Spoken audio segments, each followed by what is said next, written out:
ఉపయోగించుకొని స్వేచ్ఛ software develop చేసినటువంటి స్వేచ్ఛ వాళ్ళు డెవలప్ చేసినటువంటి ఒక సాఫ్ట్వేర్. అదేవిధంగా Telangana social media network convener Jagadish ఆయన టెక్నికల్ అసిస్టెన్స్తో ఈ కార్యక్రమం జరుగుతుంది. కార్యక్రమానికి నేను ఇందాకే చెప్పినట్టుగా రాఘవుల్ గారు అధ్యక్షత వహిస్తారు. సబ్జెక్టు కేరళలో కరోనా కేరళ అనుభవాలు అనేటువంటి అంశాన్ని ఈ సబ్జెక్ట్గా పెట్టుకున్నాము. కారణం ఏంటంటే దేశంలో మొట్టమొదటిసారి కరోనా అనేటువంటిది పాజిటివ్ కేసు కేరళలో కనపడినప్పటికీ దాన్ని చాలా నియంత్రించి మృతుల సంఖ్య చాలా తక్కువగా ఉంది. 3 మాత్రమే మృతి చెందారు. ఆ తర్వాత వ్యాపించినటువంటి వాళ్ళ సంఖ్య కూడా చాలా తక్కువగా ఉంది. నిజానికి విదేశాల నుంచి వచ్చేటువంటి వాళ్ళ తాకిడి కేరళకి ఎక్కువ అయినప్పటికీ కూడా అదుపు చేయగలిగారు. ఇది ఎట్లా చేయగలిగారు అన్నటువంటిది ఒక అద్భుతమైనటువంటి విషయం. తెలంగాణ ముఖ్యమంత్రి చంద్రశేఖరరావు గారు కూడా కేరళ నుంచి మేము కొన్ని నేర్చుకున్నాము అని చెప్పారు ఈ విషయంలో. అందుకని ఇప్పుడు కేరళలో ఈ అద్భుతాన్ని ఎట్లా చేయగలిగారు, ప్రపంచాన్ని గడగడలాడిస్తున్నటువంటి ఈ కరోనా వైరస్ COVID-19 నుంచి ఎట్లా ప్రజల్ని సంరక్షించగలిగారు, అక్కడ ఉన్నటువంటి ప్రజారోగ్య వ్యవస్థ ఎలా దోహదపడింది అనేటువంటి అంశం మీద ఈరోజు స్మారకోపన్యాసాన్ని సుందరయ్య గారి స్మారకోపన్యాసాన్ని ఏర్పాటు చేశాము. ఈ కార్యక్రమాన్ని అధ్యక్షత వహించి కొనసాగించాల్సిందిగా రాఘవుల్ గారిని కోరుతున్నాను. రాఘవుల్ గారు. ఈరోజు ఈ ఆన్లైన్ వర్ధంతి సమావేశంలో పాల్గొంటున్న పెద్దలకి, మిత్రులకి, స్నేహితులకి, శ్రేయోభిలాషులకి అందరికీ నమస్కారం. సుందరయ్య గారి 30వ వర్ధంతి సందర్భంగా ఈరోజు ఆన్లైన్లో ఒక ప్రముఖ మేధావి, సభ్యులు, కేరళ ప్రభుత్వంలో ఆర్థిక శాఖ మంత్రిగా ఉన్న ప్రొఫెసర్ థామస్ ఐజాక్ గారిని ఈరోజు ఈ స్మారకోపన్యాసం ఇవ్వమని చెప్పేసి అడిగాం. ఈ సందర్భంలో ప్రొఫెసర్ థామస్ ఐజాక్ గారిని అడగడం చాలా సముచితమైంది సుందరయ్య విజ్ఞాన కేంద్రం తరఫున. ఎందుకంటే ఈరోజు దేశాన్ని, ప్రపంచాన్ని గడగడలాడిస్తున్న ఈ కరోనా వైరస్ విపత్తు దాన్ని ఎదుర్కోవడంలో కేరళ అందరి ప్రశంసల్ని పొందింది. దేశంలోనే కాదు, అంతర్జాతీయంగా కూడా అటువంటి ప్రశంసలు పొందింది.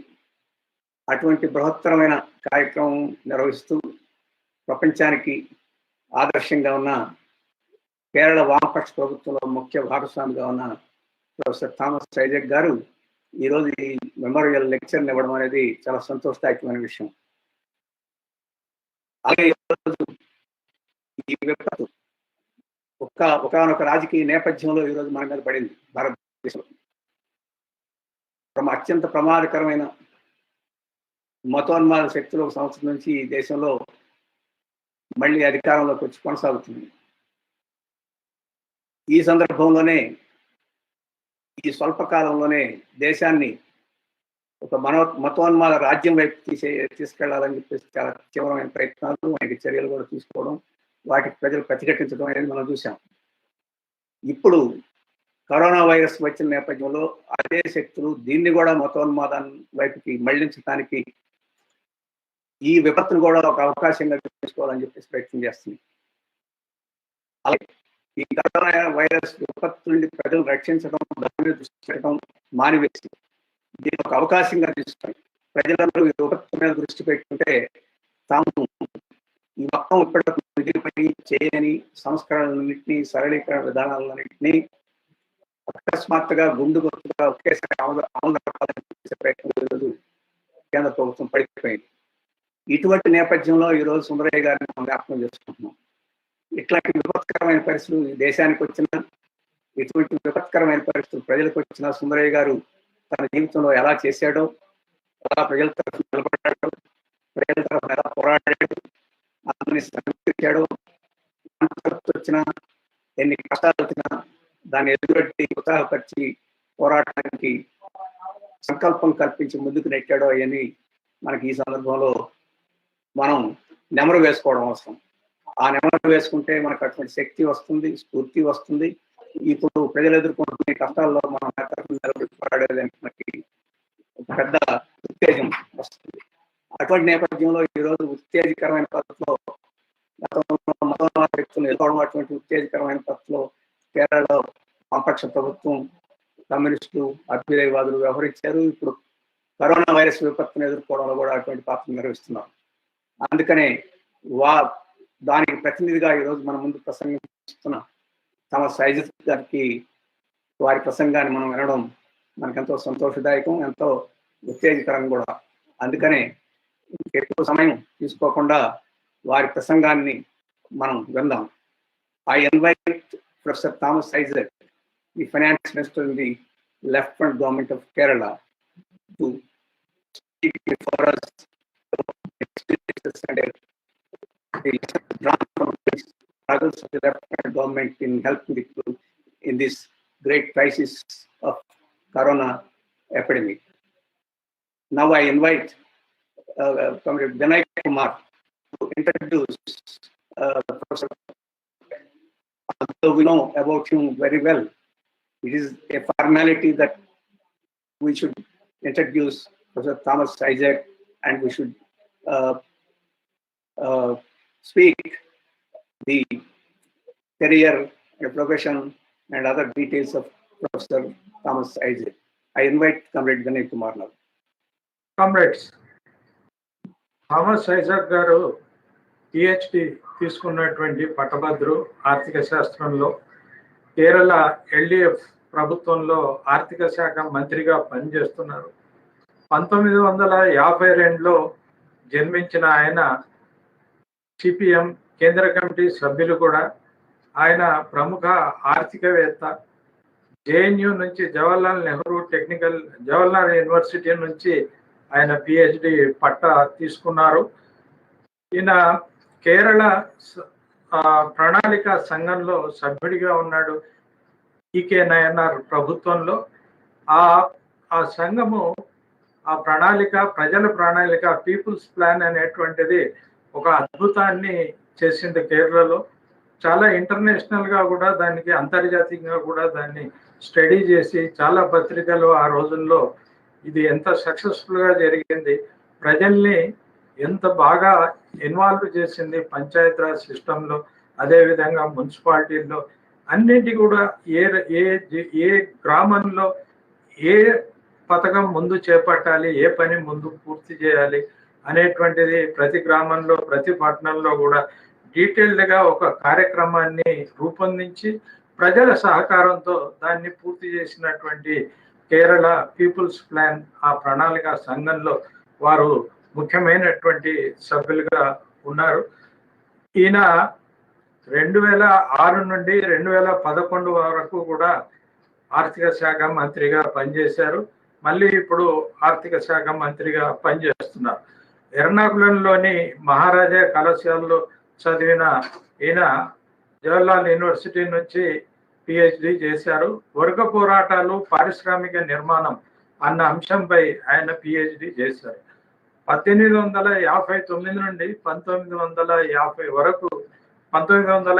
వరకు కేరళలో ఈ పీచు పరిశ్రమ, ముఖ్యమైనటువంటి పరిశ్రమ సాగినటువంటి తీరు మీద ఆయన పరిశోధన చేశారు. విద్యార్థి దశలో ఉన్నప్పుడు కూడా ఆయన ఎస్ఎఫ్ఐ నాయకత్వ స్థానాల్లో ఉన్నారు. ఆర్థిక శాఖ మంత్రి కావడానికి ముందు ఆయన తిరువనంతపురం సెంటర్ ఫర్ డెవలప్మెంట్ లో ప్రొఫెసర్గా పనిచేశారు.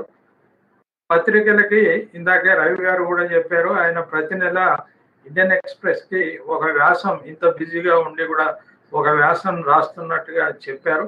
ఆయన వందలాది వ్యాసాలు ఇప్పటికే రాశారు. మలయాళంలోనూ ఇంగ్లీష్లోనూ పుస్తకాలు రాశారు. అదేవిధంగా అనేక పుస్తకాల్ని ఆయన ఎడిట్ చేశారు. అంటే ఆయన నాయకత్వంలో, ఆయన గైడెన్స్లో అనేక పుస్తకాలు వెలువడ్డాయి. ఇవి ఇంగ్లీష్లో ఉన్నాయి, మలయాళంలో కూడా ఉన్నాయి. భూమి మానవుడు అన్నటువంటి మలయాళ పుస్తకం ఎడిట్ చేసినందుకు ఆయన 1989లో కేరళ సాహిత్య అకాడమీ అవార్డు లభించింది. ఈయన అల్బుజా నియోజకవర్గం నుంచి శాసనసభకి ప్రాతినిధ్యం వహిస్తున్నారు. ఇది వారికి సంబంధించినటువంటి జీవిత సంగ్రహం. Comrade Thomas, I have introduced you, and now you can start the memorial lecture. Is there a translation, comrade? Yeah. There is a After your speech, there will be a translation. Okay. Before that ఒక technical విషయం, Thomas గారు తెలకపల్లిరావు గారు ఇద్దరు screen మీద ఉంటారు. అది మొత్తం viewers కి అందుబాటులో ఉంటుంది. కాబట్టి మిగిలిన కామ్రేడ్స్ ఇప్పుడు కెమెరాస్ ఆఫ్ చేస్తారు. థామస్ గారు అట్లే తెలకపల్లి రవి గారు మాత్రమే ప్రజెంట్ ఫ్రేమ్ లో ఉంటారు. Yes sir, please proceed. Please. Comrade Raghavelu and dear comrades, it's indeed a great honor to me to deliver this PS Memorial Lecture. Comrade Sundaraiah's name is familiar to Kerala as much as EMS and AKG. No, I joined the movement slightly late when I joined Maharaja's College for my degree. So when I joined my pre-degree first day in the college, I still very distinctly remember there was a big demonstration of the KSF there in the college, and the key slogan was EMS AKG Sundaraiah Sundaba. And I had the privilege of meeting him at close quarters when CET National Conference took place in Cochin, I think in 1972. And I was assigned to him. But then I realized Comrade Sundaraiah is very different. He didn't need any help. He took care of himself, everything. Washing his clothes and everything, he was taking care of himself. So I had a lot of time to sit and read as a bookworm at that time. And one thing I distinctly remember is his parting advice in the railway station. So I was seeing him off, I was carrying, no, he didn't allow me to carry even the pillow and bag he was carrying. And then he got into the compartment and then he called me, comrade, you have to learn to do little things. So I didn't know what we were saying. See, then I realized I made a confusion regarding the booking and also finding out the compartment. Sundaraiah told me, how do you find a compartment, reserved compartment, which chart you should look? So he said you should look after little things. Otherwise you will be always dependent upon others. That was the beginning. And later in the Maharaja's College, I joined the party and so on. We communists, we teach people about their rights. And we mobilize them to fight for their rights. And we may win some partial victories, but through these struggles, people understand our rights can be fully realized only if the system changes. And that awareness is political consciousness. So our effort is to create this political awareness so that system can be transformed. And Comrade Sundaraiah has played a very, very important role in the development of the revolutionary movement, not only in Andhra, but throughout India. I do not want to go narrating his contributions. But one thing I want to point out, see, we are always right conscious. We fight for the rights. But then there are sections in our society who are incapable of fighting for the rights, who may not be even people understand what their rights are. For example, mentally challenged people, differently able people, old age, palliative, bedridden people. There are sections. Of course, we communists fight for their rights. But at the same time, it's not just fighting for their rights. We also need to have a care and compassion. That's very important. And that Comrade Sundaraiah had in abundance. I was trying to read up what his involvement, say, in the cholera epidemic and the famines. His involvement in setting up the Nellore clinic and his instructions and speeches there. In fact, there are extremely important guidelines as to how communists can and should intervene, not only fighting, but also taking initiative to take care of the Bengal famine, for example. So this is very, very important aspect of the political work. And now, therefore, in this commemoration lecture, I think it is wonderful to have to speak about Kerala's involvement or response to the COVID pandemic, which has been so distinct that today the entire world is noticing. There has been articles in most of the international journals, Washington Post, BBC, Guardian, everywhere. Even the union government is forced to acknowledge that something different is happening in Kerala. Now we are very open to this kind of viruses because we have large number of tourists coming to Kerala. We have large number of Malayalis working outside, students studying. So we are very vulnerable to this kind of virus spreads and pandemics. And then now this is the latest of it. We had Nipah outbreak earlier, but now finally this corona pandemic has come. What has been the very distinct achievement of Kerala?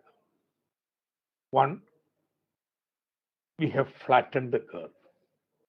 Of course, once again, the curve is picking up, but we have been able to, at one time, bring the number of patients from about 500 to active cases to about 20. We have virtually flattened the curve. Second,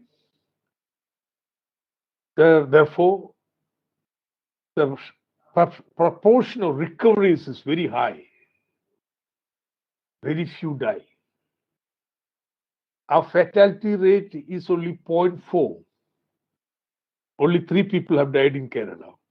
While, for example, more than 100 Malayalis have died in other countries. Okay. In Gulf, UK, US, and so on. This is a very sharp contrast. There are theorists who have been arguing that we have some special immunity power and so on. That's why it's not spreading and not fatal. But look at this. More than 100 Malayalis have died in various countries, but only 3 have died in Kerala. And therefore, now everybody is noticing there is something different here. All the more because, initially our number of tests we conducted were relatively high. But now we don't get the test kits. Even if you are willing to pay, there is no test kit. And that has to be procured through union government. Therefore, now if you look at the ratio of number of tests conducted, Kerala rank has been coming down. Yes. One interruption, I'm sorry. My suggestion is it's better to translate in between, not after the speech. Oh, that's fine. Perfect with me. Because the people are not able to understand what's going on. So my suggestion is that please. Okay, I will conclude what I'm saying. What Okay. I have said so far is that Kerala has been able to control the COVID spread. Number of people who have recovered from the disease, the highest in India, about 85%. And the number of deaths is very, very low. Therefore, this phenomenon has attracted widespread attention, and my lecture will be devoted to explaining how this was possible.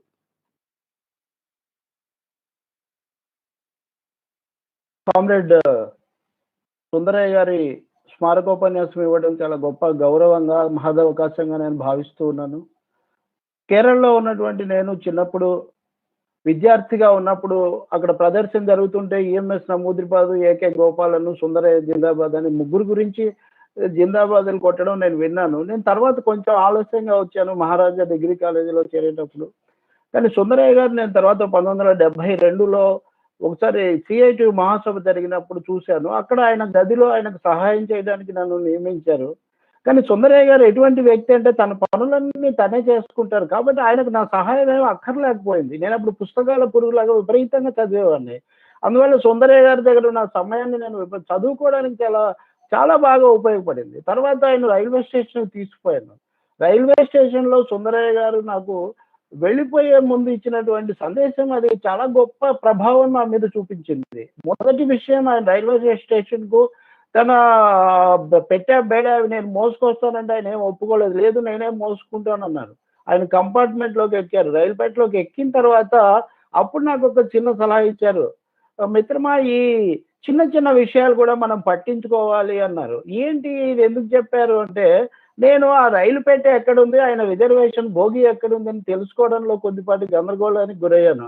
దాన్ని ఆయన చెప్పి, మీరు చార్ట్లో చూసుకోవాలి, చార్ట్లో పేరు ఉంటుంది, భోగి ఉంటుంది, దాన్ని తెలుసుకుంటే పోతుంది. కాబట్టి మనము పని చేసేటప్పుడు చిన్న చిన్న వివరాలను కూడా పట్టించుకుంటేనే అది చాలా సులభంగా జరుగుతుంది అన్నారు. అది నా మీద చాలా ప్రభావం చూపింది. తర్వాత నేను మహారాజా డిగ్రీ కాలేజీలో చేరాను. అక్కడి నుంచి విద్యార్థుల హక్కుల కోసం పోరాడాము. తర్వాత మనం ఎప్పుడు ప్రజల హక్కుల కోసము సమస్యల మీద పోరాడుతూ ఉంటాము. ఆ పోరాడుతున్న ద్వారా వాళ్ళ రాజకీయ చైతన్యం పెంచుతాము, వాళ్ళని జాగృతం చేస్తాము. కానీ సుందరయ్య గారు చెప్పింది, లేకపోతే మనం చేయవలసింది ఏంటంటే, ఈ పోరాటం చేసే సమయంలో ప్రజలను చైతన్యవంతం చేయడం, సంఘటితపరచడంతో పాటు వాళ్ళ పట్ల మనకు బాధ్యతను కూడా మనం గుర్తించాల్సి ఉంటుంది. వాళ్ళకు సమస్యలు, ఈతి బాధలు, కష్టాలు, వ్యాధులు ఇటువంటివి వచ్చినప్పుడు మనం సేవ కూడా చేయాల్సి ఉంటుంది. ఈ సేవా ధర్మం అన్నది కూడా సుందరయ్య గారిలో, ఆయన జీవితంలో మనకు కనపడేటటువంటి ఒక గొప్ప లక్షణం. అందుకనే కలరా లాంటిది వచ్చినప్పుడు కానీ, కరువులు వచ్చినప్పుడు కానీ, ఇతర సందర్భాల్లో కానీ సుందరయ్య గారు ప్రత్యేకించి ఒక మానవీయ దృష్టితో, ఒక ప్రజా దృష్టితో సేవ చేయడం మనం చూస్తాం. ఉదాహరణకు బెంగాల్ కరువు సమయంలో చేసినటువంటి సేవ చాలా సుప్రసిద్ధమైంది. ఆయన నెల్లూరులో పెట్టినటువంటి ప్రజా వైద్యశాల, అక్కడి నుంచి అందించేటటువంటి సేవలు ఇవన్నీ కూడా తెలిసినవే. ఇప్పుడు మనం ప్రత్యేకించి అంశాన్ని ఎందుకు చెప్పుకోవాలి అంటే, ప్రపంచాన్ని కరోనా అనేటటువంటి ఒక వైరస్ పట్టి పీడిస్తున్న ఈ సమయంలో, పెద్ద కల్లోలం వచ్చినటువంటి ఈ సమయంలో ప్రజల పట్ల ప్రత్యేకమైన బాధ్యతతో సామాజిక కర్తవ్యాన్ని నిర్వహించాల్సినప్పుడు సుందరయ్య స్ఫూర్తి మనకు ఆదర్శం అవుతుందనే విషయం నేను ఇక్కడ చెప్పదలుచుకున్నాను. సుందరయ్య గారు భారతదేశంలో కమ్యూనిస్ట్ ఉద్యమానికి చేసిన సేవ, కేరళలో కూడా ఆయన ప్రత్యేకంగా ఎలా చేశారో ఆ వివరాలని చెప్పడానికి ఇప్పుడు సమయం కాదు. కానీ ఈ అంశాన్ని తీసుకున్నప్పుడు ఆయన స్మారకోపన్యాసంగా ఈ కరోనా వైరస్ లో కేరళ యొక్క పాత్ర గురించి చెప్పడం నాకు చాలా సముచితంగా, సంతోషంగా అనిపిస్తుంది. ఎందుకంటే ప్రపంచంలో, భారతదేశంలో ఈ వైరస్ ని ఎదుర్కోవడంలో కేరళ యొక్క విలక్షణమైనటువంటి, విశిష్టమైనటువంటి స్థానాన్ని, సేవను, అది సాధించిన ఫలితాలను కూడా ఇప్పుడు అందరూ కూడా గుర్తిస్తున్నారు. వాషింగ్టన్ పోస్ట్, గార్డియన్, ఎకనామిస్ట్ ఇట్లాంటి పత్రికలన్నింటిలో కూడా కేరళలో ఎటువంటి విధానం అనుసరించారనేది రాస్తున్నారు. దేశంలో ముందుగా కేరళలో వచ్చింది. అది 500 మందికి వచ్చింది కాస్త 20 మందికి తగ్గిపోయింది. దేశంలో మరణాల శాతంతో పోలిస్తే కేరళలో 0.04% మంది మాత్రమే మరణిస్తున్నారు. చాలా ఆశ్చర్యకరమైన విషయం ఏమంటే, భారతదేశం వెలుపల ఇతర చోట్ల, లేకపోతే కేరళ వెలుపల ఇతర చోట్ల మలయాళీలు 100 మంది చనిపోయారు కరోనాతో. కానీ కేరళలో మాత్రం 3 మాత్రమే చనిపోయారు. ఇది చూడండి, చాలా ఆశ్చర్యకరమైనది. బయట 100 మంది చనిపోవడం ఏంటి మలయాళీలు, కేరళలో 3 చనిపోవడం ఏంటంటే, మేము అనుసరించిన విధానము, వాళ్ళ పట్ల చూపిన శ్రద్ధ, మా ఆరోగ్య వ్యవస్థ చేసినటువంటి పాత్ర అనేది ఇక్కడ కనిపిస్తుంది. మేము మొదటి దశలో పరీక్షలు చేయడానికి చాలా సమస్యలు ఎదుర్కొన్నాం. అప్పుడు కిట్స్ లేవు, ప్రభుత్వం యొక్క ఇది కూడా లేదు. అయినా మేము పరీక్షలు చాలా ఎక్కువ సంఖ్యలో చేసాం, అగ్రభాగాన ఉన్నాం. ఆ విధంగా ఆ కరువును మేము ప్లాటింగ్ చేసాం, ఆ రేఖను మేము బాగా తగ్గించగలిగాము. తగ్గించిన తర్వాత ఇప్పుడు చూస్తే కేరళలో పరీక్షలు తక్కువ జరిగినట్టు కనిపిస్తాయి. ఎందుకంటే ఇప్పుడు అవసరం, అప్పుడున్నంత అవసరం ఇప్పుడు లేదు. అది బాగా తగ్గిపోయింది. తగ్గిపోయిన తర్వాత ఇప్పుడు కిట్లు అవి ఇవి వచ్చాయి, అది కూడా జరుగుతుంది. అందువల్ల మేము వ్యాధిని రాగానే ఇంతకు ముందు కూడా మేము నిపా వైరస్ వచ్చినప్పుడు అటువంటిప్పుడు సాగించిన అనుభవం కూడా మా ముందు ఉంది. అందుకని వీటన్నిటితో ప్రజారోగ్య వ్యవస్థ ద్వారా చాలా క్రమబద్ధమైనటువంటి ప్రణాళికాబద్ధమైనటువంటి రీతిలో దీన్ని మేము అరికట్టాం. కాబట్టి దేశం అంతా దీన్ని గుర్తించింది, కేరళ కేసు చూసింది. ఆఖరుకు కేంద్ర ప్రభుత్వం కూడా ఏదో ఒక మేరకు కేరళ ప్రత్యేక పాత్ర గురించి గుర్తించక తప్పనటువంటి పరిస్థితి ఏర్పడింది. ఈరోజు ఈ స్మారకోపన్యాసంలో నేను ప్రధానంగా ఈ అంశాన్ని గురించి కేరళలో మేము అనుసరించినటువంటి పద్ధతులు ఏంటి, అవి ఎందుకు ఇటువంటి ఫలితాలకు దారితీశాయి, ఇంత మంచి ఫలితాలు ఇచ్చాయి, అలాగే భవిష్యత్తు కూడా మేము ఎలా సిద్ధమవుతున్నాము అనేది చెప్తాను. ఎందుకంటే కేరళ మలయాళీలు చాలా మంది విదేశాల్లో ఉంటారు, చాలా మంది పర్యాటకులు కూడా మా రాష్ట్రానికి చాలా ఎక్కువగా వస్తుంటారు. ఆ రీత్యా కేరళకు ఈ కరోనా తాకిడి అనేది ఆ సమస్య ఉంటుంది. కాబట్టి దాని పట్ల మా విధానం ఏంటి, మేము సాధించిన ఫలితాలు ఏంటి, సత్ఫలితాలు ఏంటి అనేది దాని మీద నేను ఈరోజు ఈ స్మారకోపన్యాసాన్ని కేంద్రీకరిస్తాను. Yeah, great translation. Thank you. Now, this COVID-19. No, it's a lucid lecture basically. Understand Telugu also. I understand. I have been. No, he did his research in Vijayawada. I was in Prajashakti. Oh, you were in Vijayawada at that time. Yeah. Yes, Comrade Nata, Chaudhary, We Vijay. are all friends. Okay. Yeah. Yes, comrade. Yes. So, this COVID-19 is a highly infectious disease. It spreads very fast. The world average rate of infection is between 2 and 3, even in India. Let's say if one person gets infection, then he will spread it to minimum 2 or 3 people. Then it's exponential growth, you see. I get sick. I infect, say, 2 people. Then next, the 2 people infect 4 people. Then the 4 people will infect 8, then 16. Doubles, goes on doubling. And therefore, number of infected people will rise very fast. And this is what is happening. So, all over India now, it is rising fast. But in Kerala, average one patient infects only half a other person. If 2 people get sick, we will quarantine them. Only another 1 person would get sick. So our R naught, that is the name given for this. Our R naught is 0.4, while in India is more than 2. Then the question is, how did you prevent the spread? Very simple, very cost-effective method. In the Western countries and all rich countries, what they do is they test everybody. Okay, they test everybody, catch hold of those people who test positive, who have coronavirus, and then treat them. But we don't get the kits, and we don't have sufficient money for that, testing everybody in Kerala. Therefore, what we did was very simple method. Everybody is coming from outside with corona. Of course, it started with 2 students, not a pack of students who came back from Wuhan. A number of medical students are there, Kerala Malayali medical students in Wuhan, and they came back. We immediately quarantined them. Therefore, they did not affect anybody else. In the first round itself, spread was finished. Then, from other countries, Gulf countries, USA, Italy, Malayalis began to return. We tried to quarantine everybody, but then some people escaped. They began to infect others, so spread was taking place. Now there is one method, one feature of our quarantining is we don't put everybody into the hospital. We have allowed them to stay in their house. But we will go and look if the house is big enough for these people to have a separate room. And tell them, look, it's very dangerous. You stay in this room. You don't go out for 14 days. If their own house is not big enough and poor, then we put them into hotels or hospitals and so on. So what we do is, if anybody develops a symptom of corona, then immediately they are taken for testing. They will be tested. And if they turn positive, then we immediately create a route map of these people. For the last 1 week, where all did they go? Whom all did they meet? And do you know how we do it? Now there are CCTV cameras all over.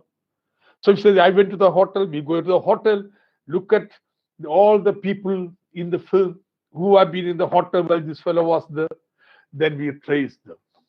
Well, for example, yesterday we identified one person with the COVID, and he had contacted 1,000 persons. Okay, all these 1,000 persons will be asked, identified, and told, you stay at home for 14 days. And if there is no sufficient place in the house, then he is taken to COVID centers where you are, hotels, hostels, and so on. So at one time, we had 2 lakh persons in this under observation. And if anybody develops symptoms, they are taken for treatment, best treatment.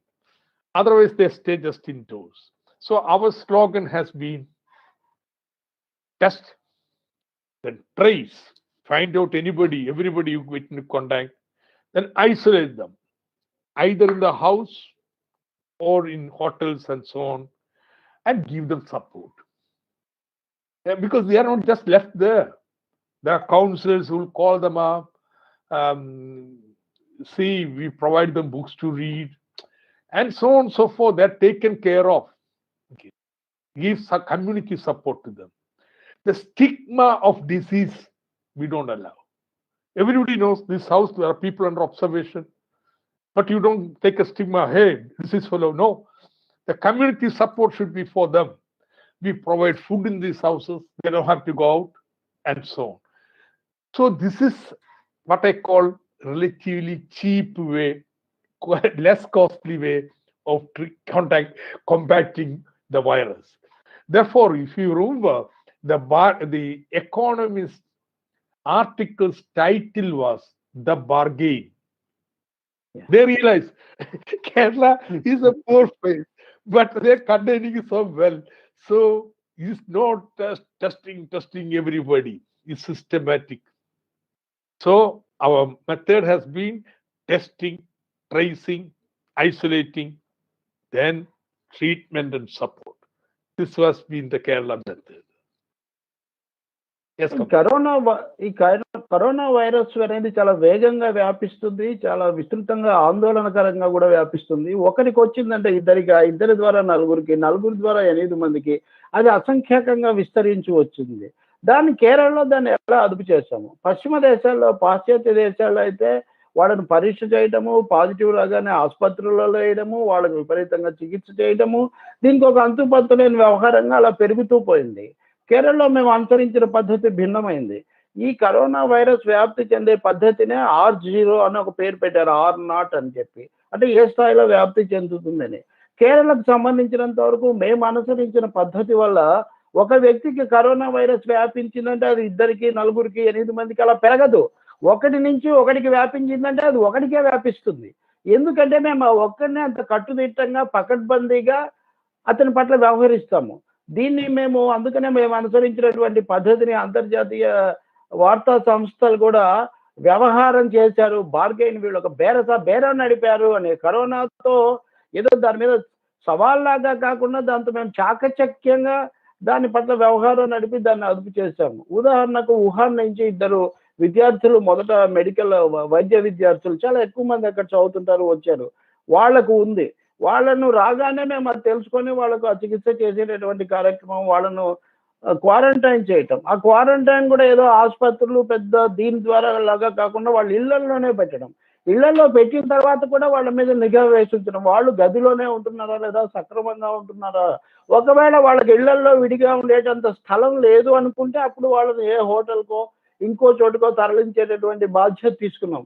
ఈ విధంగా చేయడం వల్ల ఏమైందంటే, ఒకటి వాళ్లకు శ్రద్ధగా వెంటనే చికిత్స లభించింది, రెండవది వాళ్ళ గురించినటువంటి సమాచారం కూడా లభించింది. ఆ తర్వాత గల్ఫ్ దేశాల్లో మలయాళీలు ఎక్కువగా ఉంటారు తెలుసు, గల్ఫ్ దేశాల నుంచి వచ్చారు. ఆ వచ్చిన వాళ్ళకి సంబంధించినటువంటి వివరాలు తెలియగానే వాళ్ళ మీద కూడా మేము ప్రత్యేకించి విధమైన పరిశీలన దృష్టి పెట్టాము. ఈ రోజుల్లో సీసీ కెమెరాలు ఇవన్నీ ఉన్నాయి. ఎవరికైనా వచ్చింది అని తెలియగానే ముందు వాళ్ళని తెలుసుకోవటం, వాళ్ళు ఎవరెవరిని కలుసుకున్నారు, ఎంతమందిని కలుసుకున్నారు అని కనిపెట్టడం, వాళ్ళందరినీ కూడా ఇప్పుడు ఇందాక నేను చెప్పినట్టుగా ఇళ్లలోనో, లేకపోతే ఇళ్లలో స్థలం లేకపోతే హోటళ్ళు, హాస్టళ్ళు, కమ్యూనిటీ సెంటర్లు ఇట్లాంటి వాటిలోనే పెట్టడం. ఈ విధంగా చేయడం ద్వారా అది మరొకరికి విస్తరించే అవకాశాన్ని మేము చాలా తగ్గించాం. అందువల్ల ప్రపంచవ్యాప్తంగా R0 అనేది 2 అయితే కేరళది 1 అయింది. ఒకరికి వస్తే ఒకరికే రావటం. ఈ పద్ధతిని మేము అనుసరించడం వల్ల ఎంత ఎక్కువ మందిని మేము క్వారంటైన్ చేశామంటే, ఏప్రిల్ నెలలో 2 లక్షల మంది ఉన్నారు మా కేరళలో. 2 లక్షల మందిని మేము ఇలాంటి క్వారంటైన్ వాటిలో పెట్టాము. పెట్టి అదే సమయంలో వాళ్ళని మేము చాలా మంచిగా చూసుకున్నాము. అరే వీళ్ళకి ఏదో వ్యాధి వచ్చింది, వీళ్ళని దూరం పెట్టాలి, ఇదేదో దోషం చేశారు, వీళ్ళు దోషులు అన్నట్టుగా వాళ్ళ పట్ల ఎలాంటి ఏకభావము, న్యూనతాభావము లేదా అది రాకుండా చాలా జాగ్రత్త పడి ఒక సమిష్టి తత్వాన్ని కూడా తీసుకొని వచ్చాము. దీనివల్ల ఒక సమిష్టి తత్వంతో వాళ్ళ పట్ల చూడటము, అదే సమయంలో ఆరోగ్యపరంగా తగిన సూచనలు చేసి వాళ్ళకు సహాయం చేయటము, దీనివల్ల ఈ వ్యాప్తిని మేము అరికట్టగలిగాము. ఎలా తెలుసుకున్నామంటే, చుట్టుపక్కల ఉన్నటువంటి వాళ్ళు కూడా ఆ సమాచారం చెప్పినటువంటి దానికి కూడా మేము పూర్తిగా ఉపయోగించుకున్నాం. అప్పుడు మేము అంతకంటే చేయగలిగింది కూడా లేదు. ఎందుకంటే కేంద్రం నుంచి మాకేం టెస్ట్ కిట్లు రాలేదు, మా దగ్గర కూడా అన్ని లేవు. కాబట్టి కనిపెట్టడము దీన్ని, ఈ పద్ధతిని అందుకనే టెస్ట్, ట్రేస్, ఐసోలేట్, హెల్ప్ అనేటటువంటి ఒక పద్ధతి పెట్టారంటే, ముందుగా వాళ్ళను కనిపెట్టండి, పరీక్షించండి, ఆ తర్వాత వాళ్ళను విడిగా పెట్టండి, వాళ్ళకు సహాయపడండి, వాళ్ళకు చికిత్స చేయండి. ఈ పద్ధతిని మేము అనుసరించాము. ఈ 4 సూత్రాల చతుసూత్ర కార్యక్రమం మేము ఏదైతే చేశామో ఇది చాలా జయప్రదమైంది. తర్వాత అది ప్రపంచమంతా కూడా ఆ విధమైనటువంటి గుర్తింపు కూడా పొందింది. ఈ పద్ధతి వల్లనే ఇప్పుడు కేరళలో అంత ఎక్కువగా మొదలైన చోట ఇప్పుడు చాలా తక్కువ దాన్ని మేము తీసుకురాగలిగాం. Okay. Then now the question is, this looks so simple. But why is it not possible to do this in other states in India or the developed countries? What I described is I can add one more thing. I forgot about it. We had also a big campaign. We called Break the Chain. That's the same. Everybody should wear the mask. Even ministers, everybody going out. 2, everybody should wash their hands frequently or sanitize it. And then keep the social distancing. It has become so popular. People keep it. Now you reminded me of a innovation by one of the panchayats in my constituency. They have ordered that everybody should go out of the house only with wearing umbrella. So if everybody is having a big umbrella, you will have to stand 1 meter away from each other. So these are methods of distance, keeping distance from each other. So keeping distance, but we call it physical distancing, not social distancing. That is banned in Kerala. You keep social distancing when you have pollution and so on with the caste system. So we changed it. In Malayalam, we don't call it social distancing. We call it physical distancing and social unity and physical distance. That's the slogan. So these are so simple. Okay, comrade, just explain this. ఒక విషయం నేను దీనికి కలుపుతాను, అది ఇంతకు నేను miss అయ్యాను. మేము దీంతో పాటు ఇంకా కొన్ని జాగ్రత్తలు తీసుకున్నాం. ముఖ్యంగా ఈ మాస్కులు పెట్టుకోవడం అనేది, మంత్రులతో సహా ప్రతి వాళ్ళు కూడా మాస్కులు పెట్టుకోవాల్సిందే, దాంట్లో ఎలాంటి మినహాయింపు లేదని. చేతులు కడుక్కోవడం, ఈ చేతులు అనేవి శుభ్రపరచుకోవడం అనేది దాని ద్వారా వైరస్ వ్యాప్తి చెందకుండా, దీన్ని కూడా చాలా జాగ్రత్తగా, దీని మీద పెద్ద ప్రచారోద్యమం క్యాంపెయిన్ కూడా మేము నడపడం ద్వారా ప్రజల్లో ఆ చైతన్యం తీసుకొని వచ్చాం. ఆ తర్వాత కేరళలో ప్రత్యేకంగా ఈ గొడుగుల కార్యక్రమం ఒకటి చేసాం. గొడుగు తీసుకోండి, అందరూ గొడుగు పట్టుకోండి. గొడుగు పట్టుకుంటే కనుక ఒక గొడుగు తగలకుండా నిలబడితే వాళ్ళ మధ్య 1 మీటర్ దూరం వచ్చేస్తుంది. కాబట్టి దూరం అనేది వ్యాప్తి చెందకుండా, ఒకరినొకరు తగలకుండా ఉంటుంది. దీన్నే మేము సోషల్ డిస్టెన్సింగ్ అనలేదు, మేము ఫిజికల్ డిస్టెన్సింగ్ అన్నాం. సామాజిక దూరం కాదు, ఇది భౌతిక దూరం. భౌతిక దూరం పాటించమన్నాం. దేశవ్యాప్తంగా చాలా చోట్ల సామాజిక దూరం అన్నారు. సామాజిక దూరం అన్న పదం కానీ భావన కానీ సరైంది కాదు. మురిగ్గా ఉన్నప్పుడు, తక్కువగా చూస్తున్నప్పుడు, న్యూనతాభావం అవతలి వాళ్ళను తక్కువగా చూడటానికి సామాజిక దూరం పాటించడం అనేది ఇది మనకు తెలుసు. కాబట్టి మేము భౌతిక దూరము, సామాజిక దూరం అనే పదాన్ని నిషేధించి భౌతిక దూరం అనే పదాన్నే మేము పాటించాము. ఈ 3-4 జాగ్రత్తలు తీసుకోవటం కూడా ప్రజల్లో ఇది వ్యాప్తిని అరికట్టడానికి, వాళ్ళ అవగాహనను, చైతన్యాన్ని పెంచడానికి చాలా దోహదం చేసింది. So now the next question is, this looks so simple: contact tracing, social controls. These are very elementary things. Why are these not being implemented, followed elsewhere? Why only in Kerala effectively? Reason are 2. The first reason is we have an excellent public health system. Okay. For example, this present left government, though there are financial difficulties and so on, we created 5,700 new posts of doctors and nurses. Therefore, if you go to primary health center in Kerala, now in most of them there are 3 doctors, and there is morning OP, then evening OP. You are a worker, you cannot take the children to the hospital in the morning, go for your work, take them in the evening, doctor will be there. Medicine is free. So very powerful, very efficient, robust primary health system. And now I think the improvement in the tertiary sector is so fantastic.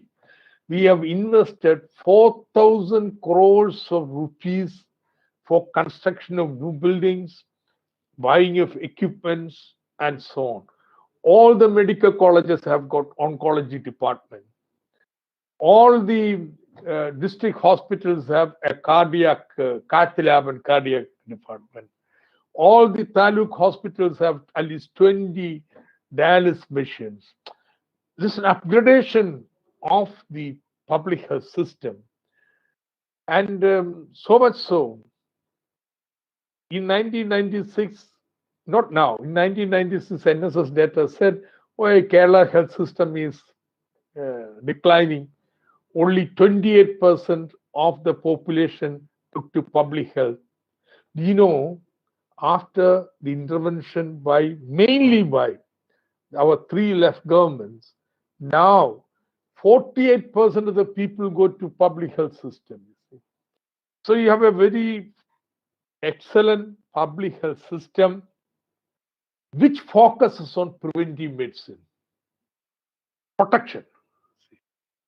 And this protection is given not just by doctor. You have elaborate system of ASHA workers, other health workers, and volunteers. For example, there are about 2 lakh health volunteers of Kudumbasri, Women's Network. 2 lakh.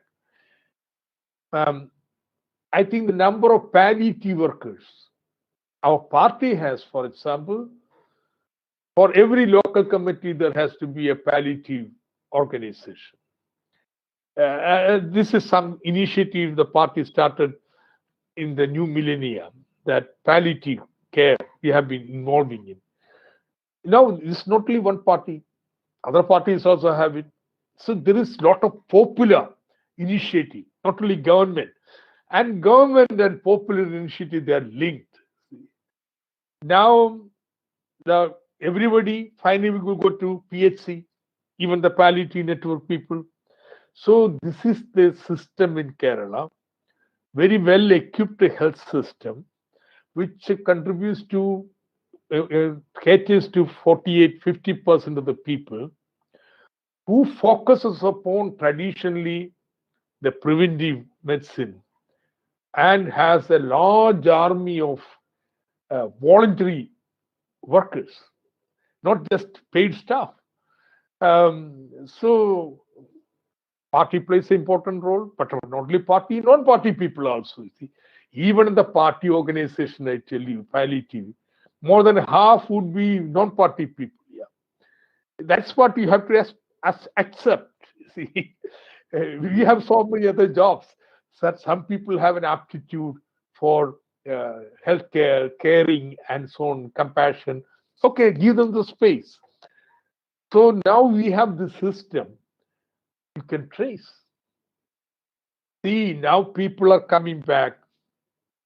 Before they go to the house, report from the house is collected. Who will do it? There must be people. Now you have quarantining 2 lakh. I think we will have to quarantine 10, even more lakh of people in the coming days. But you have to deliver food to their houses. So many people are required. This health system is not just doctors and nurses are very important, but also a large army of health volunteers is linked to the people. It is because we have this health system that we are able to do this efficiently. ఇప్పుడు ఇదంతా నేను చెప్తే చాలా సులభంగా ఇంతేనా అని అనిపించవచ్చు, కానీ దీని వెనక చాలా విస్తారమైనటువంటి యంత్రాంగము, కృషి ఉంది అనేది మనం గుర్తించాల్సి ఉంటుంది. ఎందుకని మరి చాలా పెద్ద పెద్ద సంపన్న దేశాలు కానీ భారతదేశంలో ఇతర రాష్ట్రాలు కానీ ఈ పని చేయలేకపోయాయి, ఒక కేరళ మాత్రమే ఎందుకు చేయగలిగింది అని మనం ఆలోచిస్తే, కేరళలో ఒక విస్తారమైన ప్రజారోగ్య వ్యవస్థ అన్నది నెలకొన్నది. ఈ ప్రజారోగ్య వ్యవస్థ ప్రధానంగా గత 3 వామపక్ష ప్రభుత్వాల హయాంలోనే పెంపొందుతూ వస్తుందన్న విషయాన్ని కూడా మనం గుర్తించాలి. ఉదాహరణకి ఇప్పుడు ఈ కరోనా ఇది వచ్చిన తర్వాత మేము 4500 మంది డాక్టర్లను నియమించాం. 4500 మంది మీరు గుర్తించాలి కేరళ యొక్క జనాభాకు. ఇప్పుడు ప్రతి ప్రాథమిక ఆరోగ్య కేంద్రంలో పిహెచ్సిలో 3 డాక్టర్లు ఉంటారు, కనీసం 3 డాక్టర్లు. ఆ ప్రాథమిక ఆరోగ్య కేంద్రాలు ఉదయం సాయంత్రం కూడా పనిచేస్తాయి. ఎందుకంటే పని చేసుకునే వాళ్ళు లేకపోతే వాళ్ళు వీళ్ళు పొద్దున పూట రాలేరు, వాళ్ళు సాయంత్రం పూట రావచ్చు. ఆసుపత్రులు అంటే కేవలం డాక్టర్లే కాదు, అక్కడ ఉండేటటువంటి సహాయ ఆరోగ్య సిబ్బంది, నర్సులు, వాళ్ళు కాకుండా మళ్ళీ ఆశా వర్కర్లు, ఇట్లా ఇదంతటితో ఒక చాలా విస్తారమైన యంత్రాంగం ఏర్పడింది. దీని ప్రభావం ఎలా ఉంటుందంటే 1996లో జాతీయ సర్వే, ఎన్హెచ్ఎస్ జాతీయ సర్వే ఏం చెప్పిందంటే కేరళలో కేవలం 26% మంది మాత్రమే ప్రభుత్వ వైద్యశాలలకు వెళ్తారని అప్పుడు వాళ్ళు లెక్క తేల్చారు. కానీ వాళ్ళు తాజాగా మొన్న లెక్క తేల్చినప్పుడు 48% మంది కేరళ ప్రజలు ప్రజారోగ్య కేంద్ర ఈ పబ్లిక్ హెల్త్ సెంటర్లకు, పిహెచ్సిలకే వెళ్తున్నారు, ప్రైమరీ హెల్త్ సెంటర్లకు అని చెప్పింది. అంటే ఈ తేడా, ఈ మార్పు మేము వామపక్ష ప్రభుత్వాల హయాంలో దానికి నిధులు కేటాయించడం ద్వారా, పటిష్టం చేయడం ద్వారా తీసుకొచ్చాము. అలాగే భవనాలు కట్టడానికి కూడా చాలా డబ్బు, స్థానికంగా ఉన్న పిహెచ్సిలు మాత్రమే కాదు, ప్రాదేశిక ఆసుపత్రులు, అలాగే పట్టణ కేంద్రాల్లో, తాలూకా కేంద్రాల్లో ఉండేవి, వీటన్నిటిలో కూడా కావలసిన సిబ్బందిని, యంత్రాంగాన్ని పెట్టాము. చాలా ఈ స్థాయిలో ఉన్న వాటిల్లో కూడా హృద్రోగానికి సంబంధించినటువంటి పరీక్ష యంత్రాలు, క్యాత్ ల్యాబులు, ఆంకాలజీ ఈ సెంటర్లు, ఇలా ఇవన్నీ కూడా ఈ ప్రత్యేక విభాగాలు నిపుణతతో కూడినవి కూడా నెలకొల్పాం. వీటన్నిటి వల్ల చాలా పటిష్టమైన ప్రజారోగ్య వ్యవస్థ కేరళలో ఉంది కాబట్టే మేము తీసుకున్నటువంటి శ్రద్ధ అనేది సత్ఫలితాలు ఇచ్చింది. దీనికి మనం ప్రజా విభాగాలు కూడా చూపించాలి, దీనికి ప్రజా ఉద్యమాలు కూడా తోడైనాయి.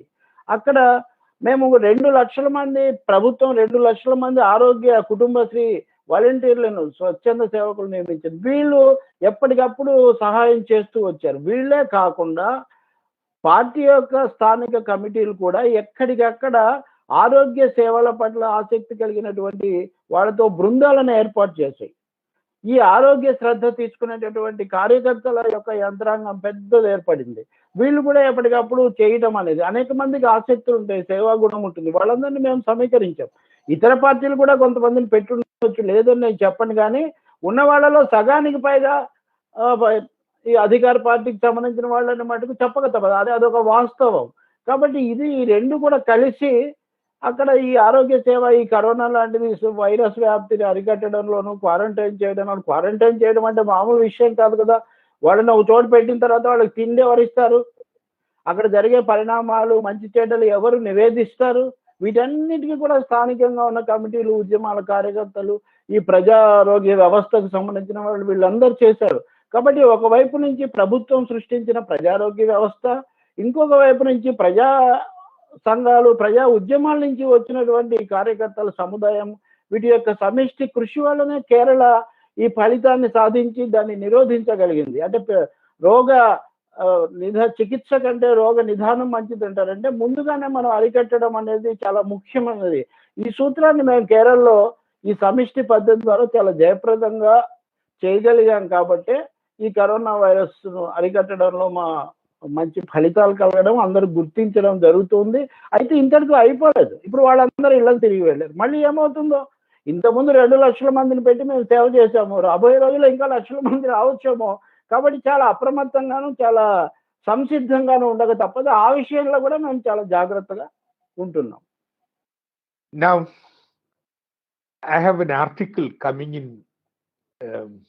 next issue of Economic and Political Weekly, which discusses how did this health system emerge.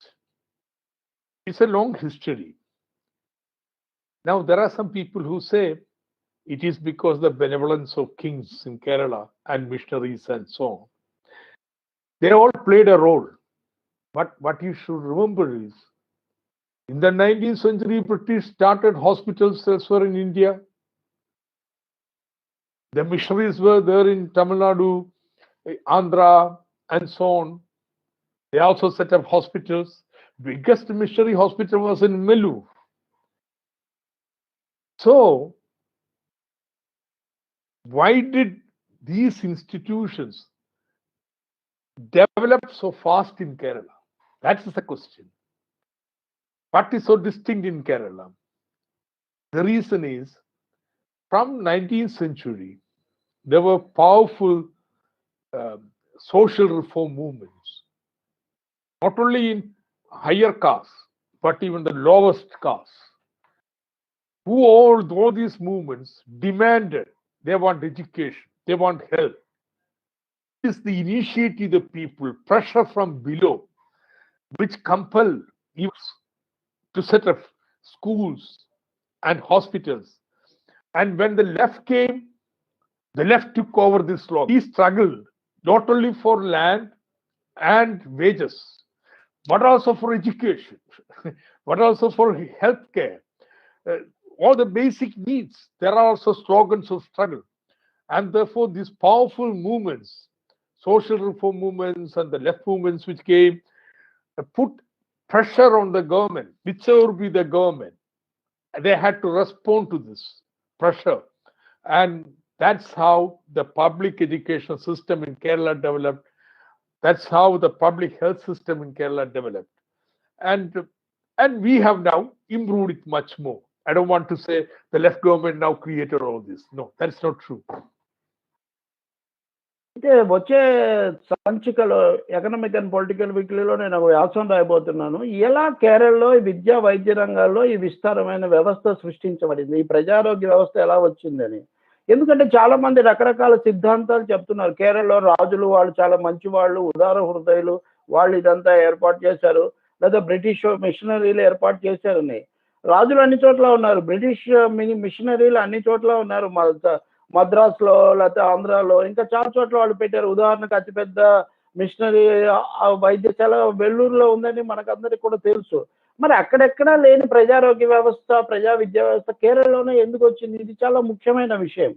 19వ శతాబ్దం నుంచే కేరళలో కింద నుంచి సంఘ సంస్కరణోద్యమం మొదలైంది, ప్రజల్లో చైతన్యం మొదలైంది. పాలకులు ఎవరన్నా ఉండొచ్చు, రాజులు ఉండొచ్చు, బ్రిటిష్ వాళ్ళు ఉండొచ్చు, ఎవరన్నా ఉండొచ్చు, మా కోసం, మా హక్కుల కోసం మేము పోరాడతాము, మా హక్కులు, మా ఆరోగ్యము, మా సంక్షేమము, వీటి కోసం మీరు ఏం చేస్తారని నిలదీసేటటువంటి చైతన్యం మొదలైంది.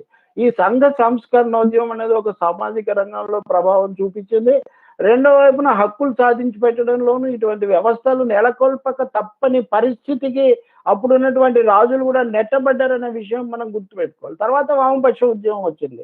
వామపక్ష ఉద్యమం ఈ చైతన్యాన్ని మరింత పెంచింది. ఆ తర్వాత ప్రభుత్వాల్లో కూడా వచ్చారు. కాబట్టి ఇదొక సుదీర్ఘమైనటువంటి ఒక చారిత్రక పరిణామ క్రమంలో కేరళలో విద్య, వైద్యం అనేది ఈ విధంగా విస్తరించాయి తప్ప ఇదంతా తీసుకుపోయి రాజుల ఖాతాలోనే వేసి వాళ్ళ దయ వల్ల, వాళ్ళ దయాభిక్ష వల్ల వచ్చింది, కరుణ వల్ల వచ్చిందంటే అది సరికాదు. మేము అంతా చేసామని మేమేం చెప్పడం లేదు. ఈ సంఘ సంస్కరణోద్యమము, ఈ సామాజిక చైతన్య ప్రక్రియ, ఆ తర్వాత వామపక్ష ఉద్యమము, వరుసగా వచ్చిన ప్రభుత్వాలు, ఇవన్నిట్లో ఇది పెంపొందుతూ వచ్చింది. మేము దాన్ని సంఘటితపరిచి ఇప్పుడు ఈ సమయంలో దాన్ని వాడుకోవడానికి కావాల్సిన మరింత దాన్ని పటిష్టం చేశాము. అది మంచి ఫలితాలు ఇచ్చింది. కాబట్టి ఈ వాస్తవాలన్నీ, ఈ ప్రక్రియను, పరిణామాన్ని మనం దృష్టిలో పెట్టుకోవాల్సి ఉంటుంది. Now, there is another factor which helped Kerala. That is local governments. You have public health system, then the local governments. The local governments in Kerala were very backward. Then, when the first communist ministry came, EMS introduced a legislation which wanted not panchayats, it was called local governments. Okay, very powerful, but the government couldn't implement it. Therefore, it was a big vision of Comrade EMS, which was realized in 1996 left government. We had the People's Planning campaign.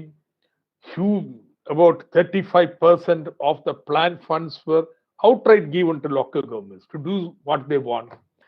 They were taught how to make plans, and it has been since then Kerala local governments, though there have been changes in government, nobody dared to touch it. It's like in land reforms.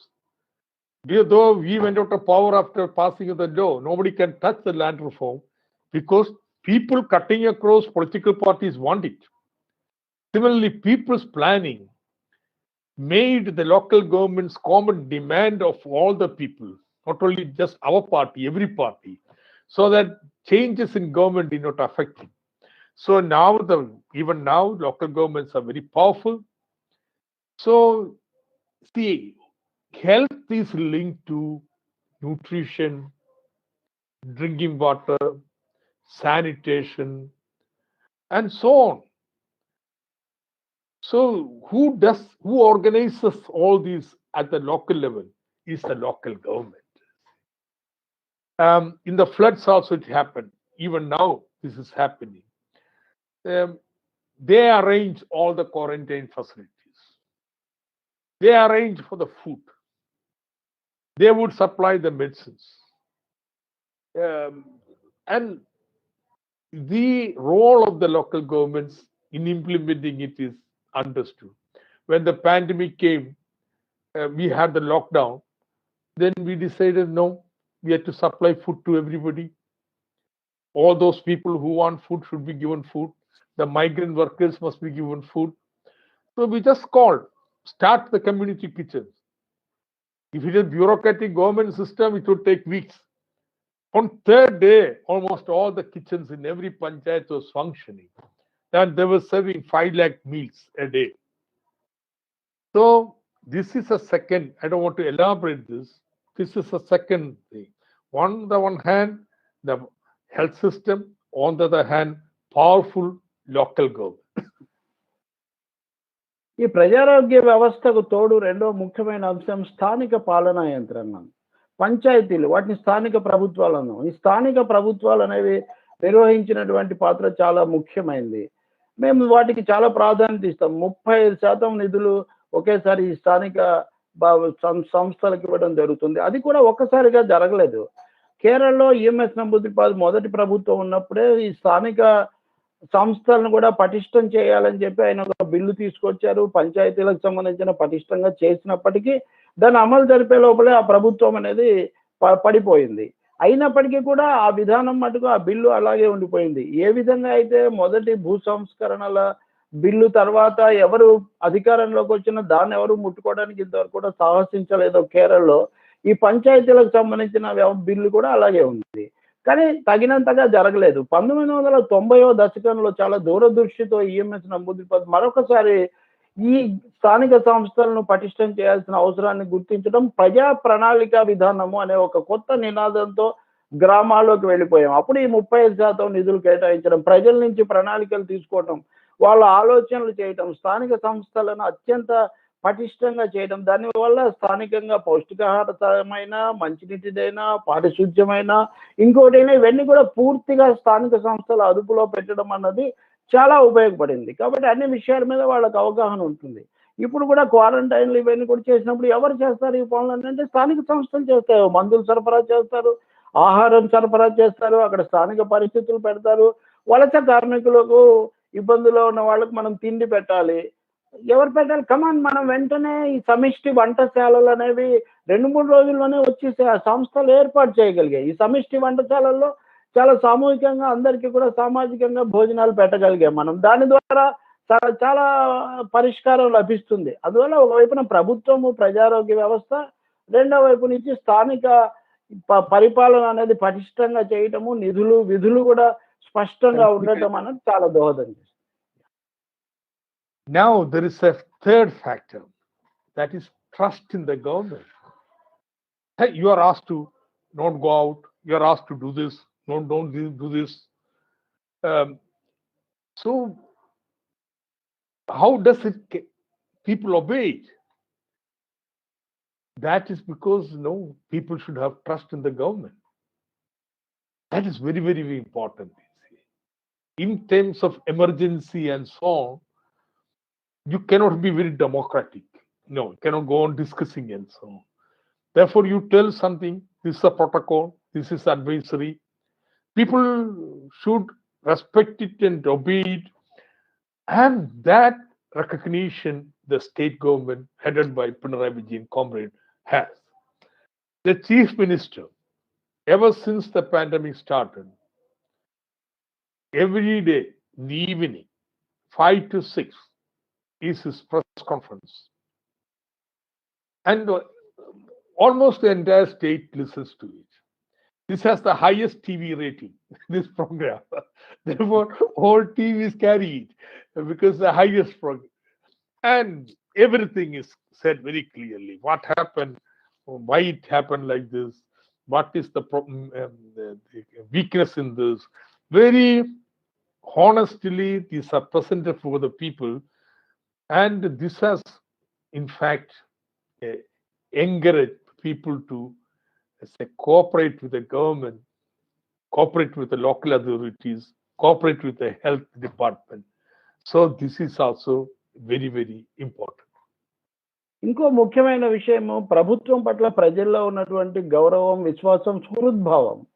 అత్యవసర పరిస్థితులు, సవాళ్లు ఎదురైనప్పుడు మనం అన్ని విషయాలు కూలంకషంగా చర్చించి మనం చేయలేము. అనేక అత్యవసరమైన నిర్ణయాలు తీసుకోవాల్సి వస్తుంది, ఆదేశాలు ఇవ్వాల్సి వస్తుంది. వీటిని ఏదో ఆంక్షలతోనో ఆధిపత్యంతోనో అమలు జరపటం కాకుండా ప్రభుత్వం మీద పూర్తి విశ్వాసంతో మన కోసం చేస్తున్నారు, మనం సహకరించాలి అనే ఒక స్పృహతో ప్రజలు చేయటం అనేది మనకు చాలా ఉపయోగపడింది. అది ప్రభుత్వం పట్ల వాళ్ళలో ఉన్న విశ్వాసం. అది కూడా ముఖ్యమంత్రిగా ప్రభుత్వానికి నాయకత్వం వహిస్తున్నటువంటి పినరయి విజయన్ ఈ కాలంలో చేసిన కృషి, ఆయన మొత్తం అన్నిట్లో పాల్గొనటం, ప్రతిరోజు కూడా సాయంత్రం మీడియా ముందు ఈ విషయాలన్నీ కూడా చెప్పడం, ఏ సమస్యలు వచ్చాయి, ఏం చేశామన్నది పారదర్శకంగా ప్రజల ముందు చెప్పడం, సవాళ్లు, సమస్యలు వివరించడం చాలా గొప్ప ప్రభావం చూపించింది. అందరూ కూడా చాలా విశ్వాసంతో అనుసరించారు. ఇది ఎంతవరకు పోయిందంటే టీవీల్లో చాలా ఎక్కువ రేటింగ్ వచ్చే కార్యక్రమం ఏంటంటే సాయంత్రం పినరయి విజయన్ కరోనా మీద పెట్టేటటువంటి ఈ గోష్ఠి అయిపోయింది. అందుకని అన్ని ఛానళ్ళు కూడా సర్వసంపూర్ణంగా దాన్ని ప్రసారం చేయడం కూడా ప్రారంభించాయి. కాబట్టి ప్రభుత్వం మీద విశ్వాసమే కనుక లేకపోతే కఠినమైన ఆంక్షలు ఇట్లాంటివి పెట్టినప్పుడు వాటిని ఉల్లంఘించడమో, ఇబ్బందులు పెట్టడమో జరిగేది. కానీ కేరళ ప్రభుత్వం పినరయి విజయన్ నాయకత్వంలో ఈ కాలంలో అనుసరించినటువంటి విధానము, చేసిన సేవ, మూడవది తీసుకున్న జాగ్రత్తల వల్ల ప్రజల నుంచి చాలా విశ్వాసపూర్వకమైన సహకారం పొందగలిగింది. అది కూడా చాలా ప్రధానంగా దోహదం చేసింది. So in this manner, we have succeeded in flattening the curve. But now what is in future? There will be more cases, there will be infections. Because Kerala is not alone. The neighboring states, everywhere, people are coming back. We are expecting 5 lakh migrant Malayalis to come back to Kerala. 5 lakh.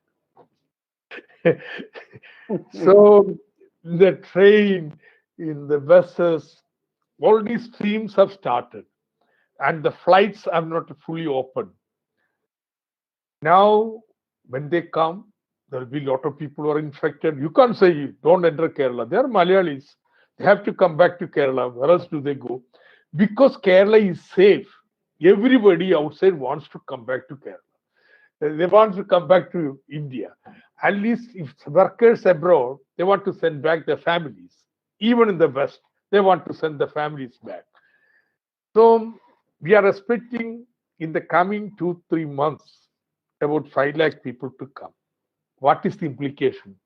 This corona is going to be there for the next 2-3 months, surely. As people come, they would have disease. They would have to be quarantined and so on. So now a big question comes. How do you keep everybody locked down? What is your strategy? We have decided we'll follow the old strategy of testing, tracing, isolating the people who are coming. We have prepared 2.5 lakh rooms for them. We have commandeered all the hotels, all the hostels, everything. So everybody is to register and everybody is assigned. All these people are coming back. Which hotel, which room, which hostel, which village, everything. So there's plan. And we will give them good treatment, in the sense, if you are sick, you'll be given the best treatment. Even 83-year-olds have been saved from the clutches of death. So that is guaranteed. Okay. But then we don't want our vulnerable people, say above the age of 65, who have multiple complications, other morbidity, comorbidity diseases. If they are exposed, then mortality rate will be high. So what do you do with that? These people are coming. What do you want to do? So we have decided these old people will stay indoors. We are preparing the list. Every house in Kerala, who are the people above 65? Who are the people who have hypertension, who have high diabetics, cardiac problem, cancer, this, that? List is ready with panchayats. They have prepared it. And now we are going to give them notice. Stay indoors, don't come. But our party groups will be visiting them, telling them, look, this is very serious affair. You have to stay indoors. So reverse quarantining. This is called reverse quarantining. That we are quarantining not sick people, people who should be protected. Those who are coming from outside, sick, etc., would be quarantined. All the old people will be quarantined. And then what do you do? So they are protected. We are telling able people, they should go out and work. Okay. But when they go to work, they may catch the disease. Then immediately will be taken away. They'll be quarantined. They'll be given treatment. And we will tell, when you go to work, keep the physical distancing, use sanitizer, use the mask, and so on. So our economy will slowly open. Now, what is the difference with, say, for example, what Trump is doing? I think that is the best comparison. Trump calculates, now He has calculated only 1.5 lakh will die. Doesn't matter. But I think private calculation is much higher. Then he calculates what is the loss involved in closing down the economy. So for he's saying that is much higher. Therefore, some people die. Open the economy, let everything go on as usual. After everybody gets sick, there will be herd immunity, and then everything will be over. So you allow people to die. 1 or 2% of people will, you allow the people to get sick, and you allow people 1 or 2% to die. But your economy function. We also want our economy to function, but we will protect all the vulnerable. We will not leave them to death. And we will ensure that the number of sick at any time won't be more than the hospital beds. Suppose a cluster develops, then immediately triple lockdown. Stop. Till there everything is sorted out, you won't go out. Okay, because I think we shall not trade lives with money. Yeah, that's the strategy. This is a strategy. So our strategy is quarantine everybody who comes from outside. The test, trace, and isolate. Then all the vulnerables, reverse quarantine. And the rest go out and work, keeping the social controls, regulations. And if any place, hotspots, etc. develop, we'll clamp down. And Kerala will emerge out of the COVID with the least amount of death. And but the economy will be functioning. You want to do that. So ఇప్పటి వరకు మేము ఇది చేసాము, ఇంకా అయిపోయిందా అంటే చెప్పలేము. ఎందుకంటే ఇంకో 2-3 నెలల పాటు ఈ కరోనా వైరస్ యొక్క బెడద ఉంటుంది అని చెప్పి చెప్తున్నారు. అది కూడా కాకుండా కేరళ ఒంటరిగా లేదు. మా చుట్టూ చాలా రాష్ట్రాలు ఉన్నాయి, చాలా దేశాలు ఉన్నాయి. మలయాళీలు విదేశాల్లో చాలా మంది ఉన్నారు. ఇప్పుడు ఏమైంది, కేరళ అంతా బాగుంది, కేరళ సురక్షితంగా ఉంది, ఇక్కడ ఉంటే మనకు హాయిగా ఉంటుందని ఎక్కడెక్కడి నుంచో 5 లక్షల మంది మలయాళీలు వచ్చేస్తున్నారు. 5 లక్షల మంది, మీరు గుర్తించండి, 5 లక్షల మంది. అంటే కరోనా ఇంకో 2-3 నెలలు ఉంటుంది, 5 లక్షల మంది కూడా వస్తారు. వాళ్ళు ఏమేమి తీసుకొస్తారు? కాబట్టి మేము మళ్ళీ నూతన దృక్పథాలు, నూతన వ్యూహాలు కూడా అనుసరించాల్సి వస్తుంది. మేము దీనికి 4 పద్ధతులు పెట్టుకున్నాము. ఒకటి, గతంలో అనుసరించినటువంటి టెస్ట్, ట్రేస్, ట్రీట్, సపోర్ట్ అనే ఒక పద్ధతి ఏదైతే ఉందో దాన్ని మేము కొనసాగిస్తాము. రెండవది, రివర్స్ క్వారంటైన్ అనేది ఒకటి పెట్టాము, అది రెండోది చేస్తాము. మూడవది, ఏ మేరకు అయితే మా దగ్గర ఆసుపత్రులు ఉన్నాయో ఆ మేరకు మేము వాళ్ళకి చికిత్స చేస్తాము. ఆ తర్వాతే మేము లాక్డౌన్కి వెళ్తాం. ఈ ప్రక్రియను నేను వివరిస్తాను. మొదటిది, 5 లక్షల మంది వస్తారు. ఈ 5 లక్షల మంది రావడానికి ముందే మేము 2.5 లక్షల గదులు బుక్ చేసి పెట్టాం. వాళ్ళు రాగానే మేము ఆ 2.5 లక్షల గదుల్లోకి పంపిస్తాం. వాళ్ళకి బాగానే ఉందనుకోండి, అది తర్వాత సంగతి. కానీ ముందైతే వాళ్ళ 2.5 లక్షల గదుల్లో ఉండాలి. వాళ్ళ జాగ్రత్తలను కూడా తీసుకోవాల్సి ఉంటుంది. వాళ్ళ పరిస్థితి ఎలా ఉంటుందని మేము తెలుసుకుంటూ ఉంటాము. వ్యాధి లేకపోతే చాలా మంచిది. అలాగే ప్రత్యేకించి 65 ఏళ్ళు దాటిన వాళ్ళు, అనేక రకాల వ్యాధులతో బాధపడుతున్న వాళ్ళు, ఇబ్బందులు ఎక్కువగా ఉన్నవాళ్ళు, వాళ్ళని గురించి మేము ప్రత్యేకమైన జాగ్రత్త తీసుకుంటాం. వాళ్ళకు వ్యాధి లక్షణాలు ఉన్నా ఉండకపోయినా కానీ వాళ్ళని క్వారంటైన్ చేస్తాం. ఇది వ్యాధి ఉన్నందుకు క్వారంటైన్ చేయటం కాదు, వ్యాధి రాకుండా క్వారంటైన్ చేయటం. దీన్నే మేము రివర్స్ క్వారంటైన్, సురక్షిత క్వారంటైన్ అని మేము దీన్ని పిలుస్తున్నాము. వాళ్ళకు మేము కావాల్సిన సహాయాలు అవన్నీ కూడా మేము చేస్తాము. ఇక మూడవది, ఈ పరిస్థితి మేము ఎంతవరకు చేస్తాము? బయట ఈ పద్ధతులు ఇవన్నీ కూడా కొనసాగుతూ ఉంటాయి. ఎంతవరకు చేస్తాము అంటే, మా క్లస్టర్లలో, మా రాష్ట్రంలో ఎన్ని ఆసుపత్రులు, బెడ్లు అయితే ఉన్నాయో అంతమందిని క్వారంటైన్ చేయగలిగినంత వరకు మేము చేస్తాము.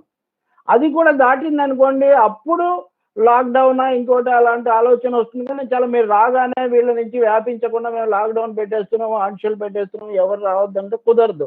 ఆర్థిక జీవనం కూడా నడవాలి. కానీ ఆర్థిక జీవనం కూడా నడవాలి కాబట్టి ఇష్టానుసారం వ్యవహరిస్తామా? ఇక్కడ నేను మీకు ట్రంప్ గురించి చెప్తాను.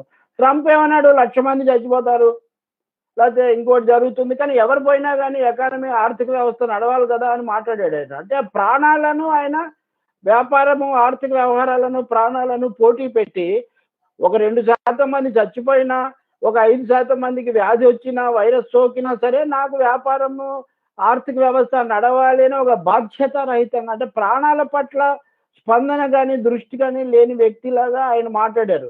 కానీ కేరళ ప్రభుత్వం అలా ఆలోచించడం లేదు. మేము ప్రాణాలు కూడా కాపాడాలి, ఆర్థిక జవజీవాలను కూడా కాపాడుకోవాలి. కాబట్టి ఈ ద్విముఖ వ్యూహాన్ని మేము అనుసరిస్తాము. అందుకని ఆర్థిక కార్యకలాపాలు ఎవరెవరైతే ఆరోగ్యంగా ఉన్నారో వాళ్ళు వెళ్ళి పని చేయాలి, ఉత్పత్తి ఆర్థిక కార్యకలాపాలు సాగించాలి. అలా వెళ్ళినప్పుడు కూడా వాళ్ళు మళ్ళీ చేతులు కడుక్కోవాలి, ముసుగులు వేసుకోవాలి, మాస్కులు పెట్టుకోవాలి, అన్ని జాగ్రత్తలు తీసుకోవాలి. ఒకవేళ మళ్ళీ వాళ్ళకి ఏదైనా వస్తే మళ్ళీ వాళ్ళని తీసుకుంటాం. అందుకని ఒకటి కాదు, ఒక బహుముఖమైనటువంటి వ్యూహంతో వాళ్ళ పట్ల మేము వ్యవహరిస్తాము. అది అయిన తర్వాత మా లెక్క ఒకటే, కేరళలో ఆర్థిక కార్యకలాపాలు జరగాలి, కానీ మరణాలు అనేవి అతి తక్కువగా ఉండాలి. ప్రాణాలు పోయినా పర్వాలేదని మేము పొరపాటున కూడా అనుకోము. కాబట్టి మరణాలను చాలా కనీస స్థాయికి తగ్గించడము, వాస్తవిక దృష్టితో కార్యకలాపాలు సాగించటము, ఈ టెస్ట్ ట్రేసు సూత్రాలు దాన్ని మేము కొనసాగించటము, రివర్స్ క్వారంటైన్, ఈ విధానం అనేది భవిష్యత్తులో కూడా కేరళను కాపాడుకోవడానికి ఉపయోగపడుతుందని చెప్పి మేము నమ్ముతున్నాము. ఆ విధాన రూపకల్పన కూడా చేశాం. Now, I'll stop at 7:30. So, just for 15 more minutes, I want to make 2 points. One is, now we are exiting from lockdown. There must be stimulus, a stimulus strategy. In fact, Kerala declared its stimulus package a month back. I just want to contrast what we are trying to do Kerala with what central government has announced at the center. We announced a 20,000 crores package. Its distinct feature is more than half of it, some 12,000 crores of rupees, are direct transfer of money to people. We have already paid old age pension of 8,500 crores. Every family in Kerala is given minimum 1,000. Some people 2,000, 3,000. Free ration to everybody. We are now going to have a second installment of 1,000 rupees again in end of May. So our stimulus package, unlike center, of the 20 lakh package, the direct transfer of money and benefit like ration to the people comes to only 75,000 crores or 0.5%, 0.5% of the GDP. On the hand, Kerala, our stimulus package, small, but it's more direct transfer. Secondly, we are also going to invest in infrastructure and also give as much help to agriculture and small-scale industries. We have declared a big campaign to become self-sufficient in agriculture. We are going to support our small-scale industries. 2 packages have been declared for them. And we have borrowing outside the budget. We have an institution to do that. Its name is KIFBI, Kerala Infrastructure Fund Board. Do you know how much? We are currently borrowing 50,000 crores of rupees to build roads, buildings, industrial parks, and so on. So this is our exit package. We directly support the people. We take care of small-scale industries, and government invests in infrastructure. And in this process, we protect our public health system. We protect our public sector. On the hand, look at the central government's package. People get only paltry amount. And then small-scale industries and farmers, there is nothing. Some additional loans to be given. What is there for? Rest is for the big corporates and financial institutions. The financial institutions get 10 lakh. The corporates get not just money, entire public sector in India, entire mineral wealth of India, 5 lakh acres of land. So that is their package. On the hand, our package, we are a state, but it's different. It reflects our politics. that you help the people, gospel producers, and help the public health system and so on. Look at India government. Even in the COVID times, they have put 8,100 crores for viability gap funding of what? Private sector setting up hospitals. They have not put money for public health, you see. But Kerala is different. So even in the exit plan, we want to keep aloof our political life. That it will be very different from the central government. ఈ corona తాకిడి నుంచి అలాగే lockdown నుంచి బయటపడటం నిష్క్రమణ ప్రక్రియ ఎలా ఉంటుంది? దీనికి సంబంధించి కూడా కేరళ ప్రభుత్వం చాలా పటిష్టమైన ప్రణాళిక తయారు చేసింది. మా ప్రణాళిక, మా ఉద్దీపన, మా ప్యాకేజీ కేంద్రం యొక్క వైఖరికి పూర్తి భిన్నంగా ఉంటుంది. మేము మొదట్లోనే 20,000 కోట్ల రూపాయల ప్యాకేజీ ప్రకటించాం. కేంద్రంతో పోలిస్తే చిన్నగానే కనపడవచ్చు మా చిన్న రాష్ట్రానికి, కానీ ప్రజలకు ఇందులో అత్యధిక భాగం ప్రజలకు నేరుగా అందుతుంది అనేది మనం గుర్తించాలి. అత్యధిక భాగం నగదు బదిలీ, వాళ్ళకు నగదు వాళ్ళ చేతుల్లో పెట్టడము, ఆహారం అందజేయటము, ప్రజారోగ్య వ్యవస్థను పటిష్టం చేయటము, చిన్న పరిశ్రమలను బలోపేతం చేయటము, వ్యవసాయంలో స్వయం పోషకం అయ్యే విధంగా చూసుకోవటము, కేరళ రాష్ట్రానికి కావాల్సిన మౌలిక సదుపాయాలను ఏర్పాటు చేసుకోవటం అన్నది మా ప్రాధాన్యత క్రమంగా మేము పెట్టుకున్నాము. అందువలన మీరు మామూలుగా చూస్తే ప్రతి కుటుంబానికి కూడా 1,000 రూపాయలు, 2,000 రూపాయలు, 8,500 కోట్ల వరకు కూడా దానికి కేటాయించబడుతుంది. 2,000 కూడా వస్తాయి, ఇంకా కొంతమందికి ఎక్కువ కూడా రావచ్చు. ఫ్రీగా వాళ్ళకు ఉచితంగా మేము రేషన్ మొత్తం ఈ కాలం వాళ్ళకి సరఫరా చేస్తున్నాము. 2 దఫాలు, 3 దఫాలు కూడా మేము సరఫరా చేస్తున్నాము. అదే మీరు కేంద్ర ప్రభుత్వం యొక్క విధానం తీసుకోండి. వాళ్ళు చెప్పడానికి చాలా గంభీరంగా, పెద్దగా, గొప్పగా 20 లక్షల కోట్లు అంటున్నారు, కానీ అందులో ప్రత్యక్షంగా ఉండేది ఒక 75,000 కోట్లు కూడా కదా. అందులో కూడా ప్రజలకు అందేది ఎంత అని చూస్తే గనక చాలా చాలా తక్కువ. జీడిపిలో 0.5% మటుకే వాళ్ళ ప్యాకేజీలో ఉన్నటువంటి నిజమైనటువంటి విలువ. అత్యధిక భాగం కార్పొరేట్లకు, ఆర్థిక సంస్థలకు కూడా అప్పులు ఇవ్వడం ఏంటండి? మేము కేరళలో ప్రజారోగ్య వ్యవస్థను మేము పటిష్టం చేయడానికి మేము పెనుగులాడుతున్నాము, కానీ కేంద్ర ప్రభుత్వం ఏం చేసింది? ప్రైవేట్ ఆసుపత్రులకు వాటికి ఆర్థిక వనరుల్లో వచ్చే లోటును భర్తీ చేయడం కోసం వాటికి 8,500 కోట్లు ఇవ్వడము. ప్రజారోగ్యాన్ని నిర్లక్ష్యం చేసి కార్పొరేట్ ఆసుపత్రుల గండి పూడ్చడానికి 8,500 కోట్లు ఇవ్వడం ఏంటి? అదే కాదు కదా, మొత్తం 20 లక్షల కోట్ల ప్యాకేజ్ అని చెప్పిన దాంట్లో చిన్న రైతులకు, లేకపోతే కార్మికులకు, పేదలకు, వీళ్ళకి లభించేది చాలా తక్కువ. అంతా కార్పొరేట్లకు కట్టబెట్టడము. అంతేకాకుండా అన్ని రంగాల్లో కూడా వాళ్ళకి తలుపులు తెరిచేసి ప్రతి దాన్ని కూడా మీరు తీసుకోండి, మీరు పెట్టుబడులు పెట్టండి అని చెప్పడం అనేది చాలా ఎక్కువగా జరిగింది. అందుకని మౌలికంగా కేరళ ప్రకటించిన ప్యాకేజీకి, కేంద్ర ప్రభుత్వం యొక్క ప్యాకేజీకి చాలా తేడా ఉంది. మేము దీంతోనే సంతృప్తి చెందలేదు. చిన్న పరిశ్రమలకు మేము ప్రత్యేకంగా చిన్న మధ్య తరహా పరిశ్రమలకు చేశాము.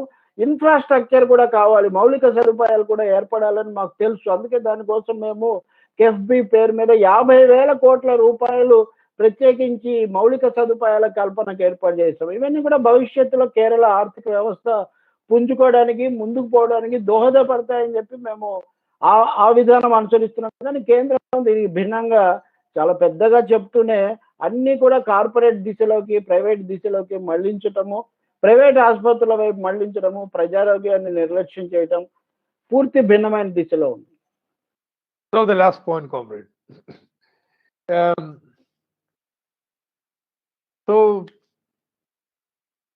having heard my description about Kerala, I would suggest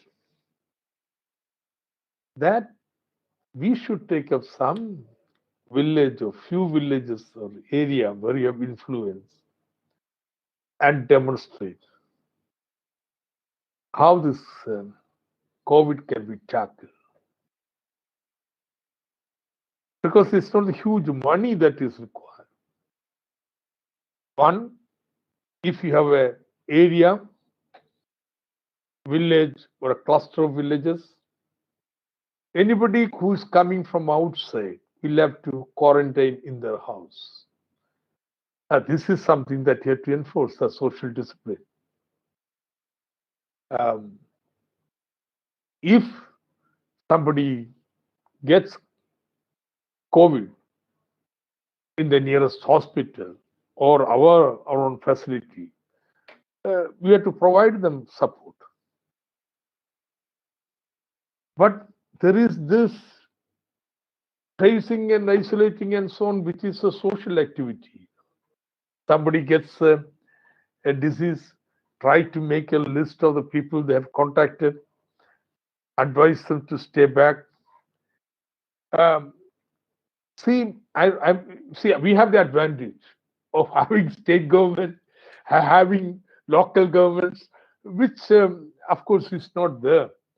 But I think in our pockets of influence, it should be possible to ensure sanitation, ensure in this lockdown period community kitchen and food and so on, and have a certain preventive measures so that this place will stand out. I'm not saying you are not going to be rid of all coronavirus from that area, but it can be contained. It's not a huge money that would be required. And perhaps if the panchayats we have some influence, MGNREGS can be effectively used for providing employment, because that is the only thing that is going to come immediately from Government of India. They have increased the allocation. Gathering of self-help group, because now each self-help group can take 20 lakh rupees as loan. I don't know where anybody is using that. In Kerala, we have used it to provide funds for the people, consumption loans. I think it should be possible to discuss and see that we can create certain model where our pockets of influence, that should be something very different from rest of the country. I think I am not one person to suggest anything. I don't know your ground conditions, but I think this is a challenge worth taking up, because I don't think your usual political transactions and mobilizations are possible in this period. So what do we do? And this is it. Link palliative, link this preventive measures.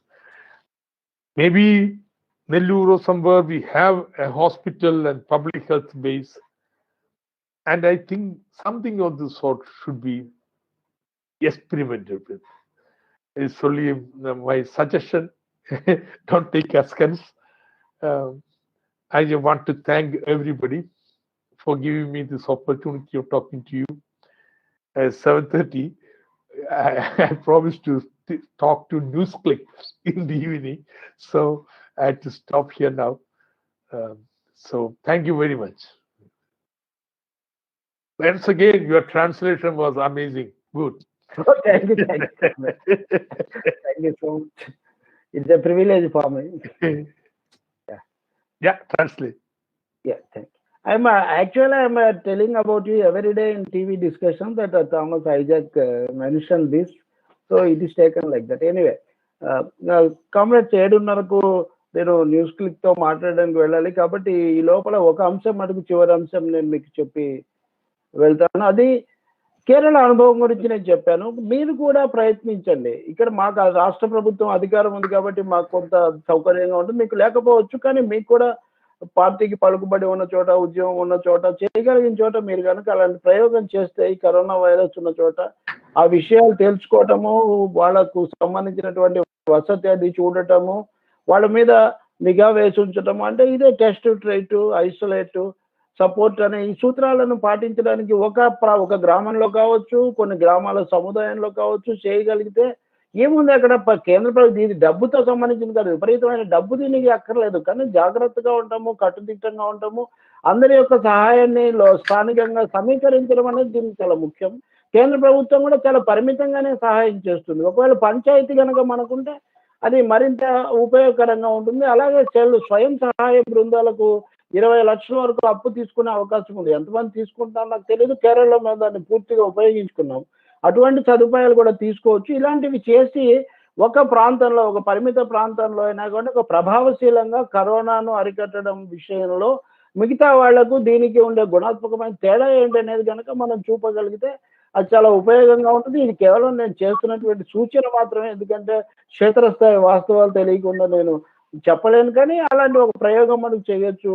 నెల్లూరులో అని చోట ఆసుపత్రులు ఉన్నాయి, ఇంకా కొన్ని చోట్ల కూడా సదుపాయాలు ఉన్నాయి. కాబట్టి అటువంటి ఒక ప్రయత్నం చేస్తే కొంత రావచ్చు. ఇంకొకటి ఎందుకంటే ఈ కరోనా కాలంలో మనం ఇంతకంటే పెద్ద కార్యకలాపాలు అవన్నీ చేసే అవకాశం ఉన్నది. కాబట్టి ఈ ప్రయత్నం ఒక చిన్న సూచన నేను చివరిలో మీకు చేస్తూ ఇంతసేపు ఈ అవకాశం ఇచ్చినందుకు ధన్యవాదాలు చెప్తున్నా. నేను సెలవు తీసుకుంటాను.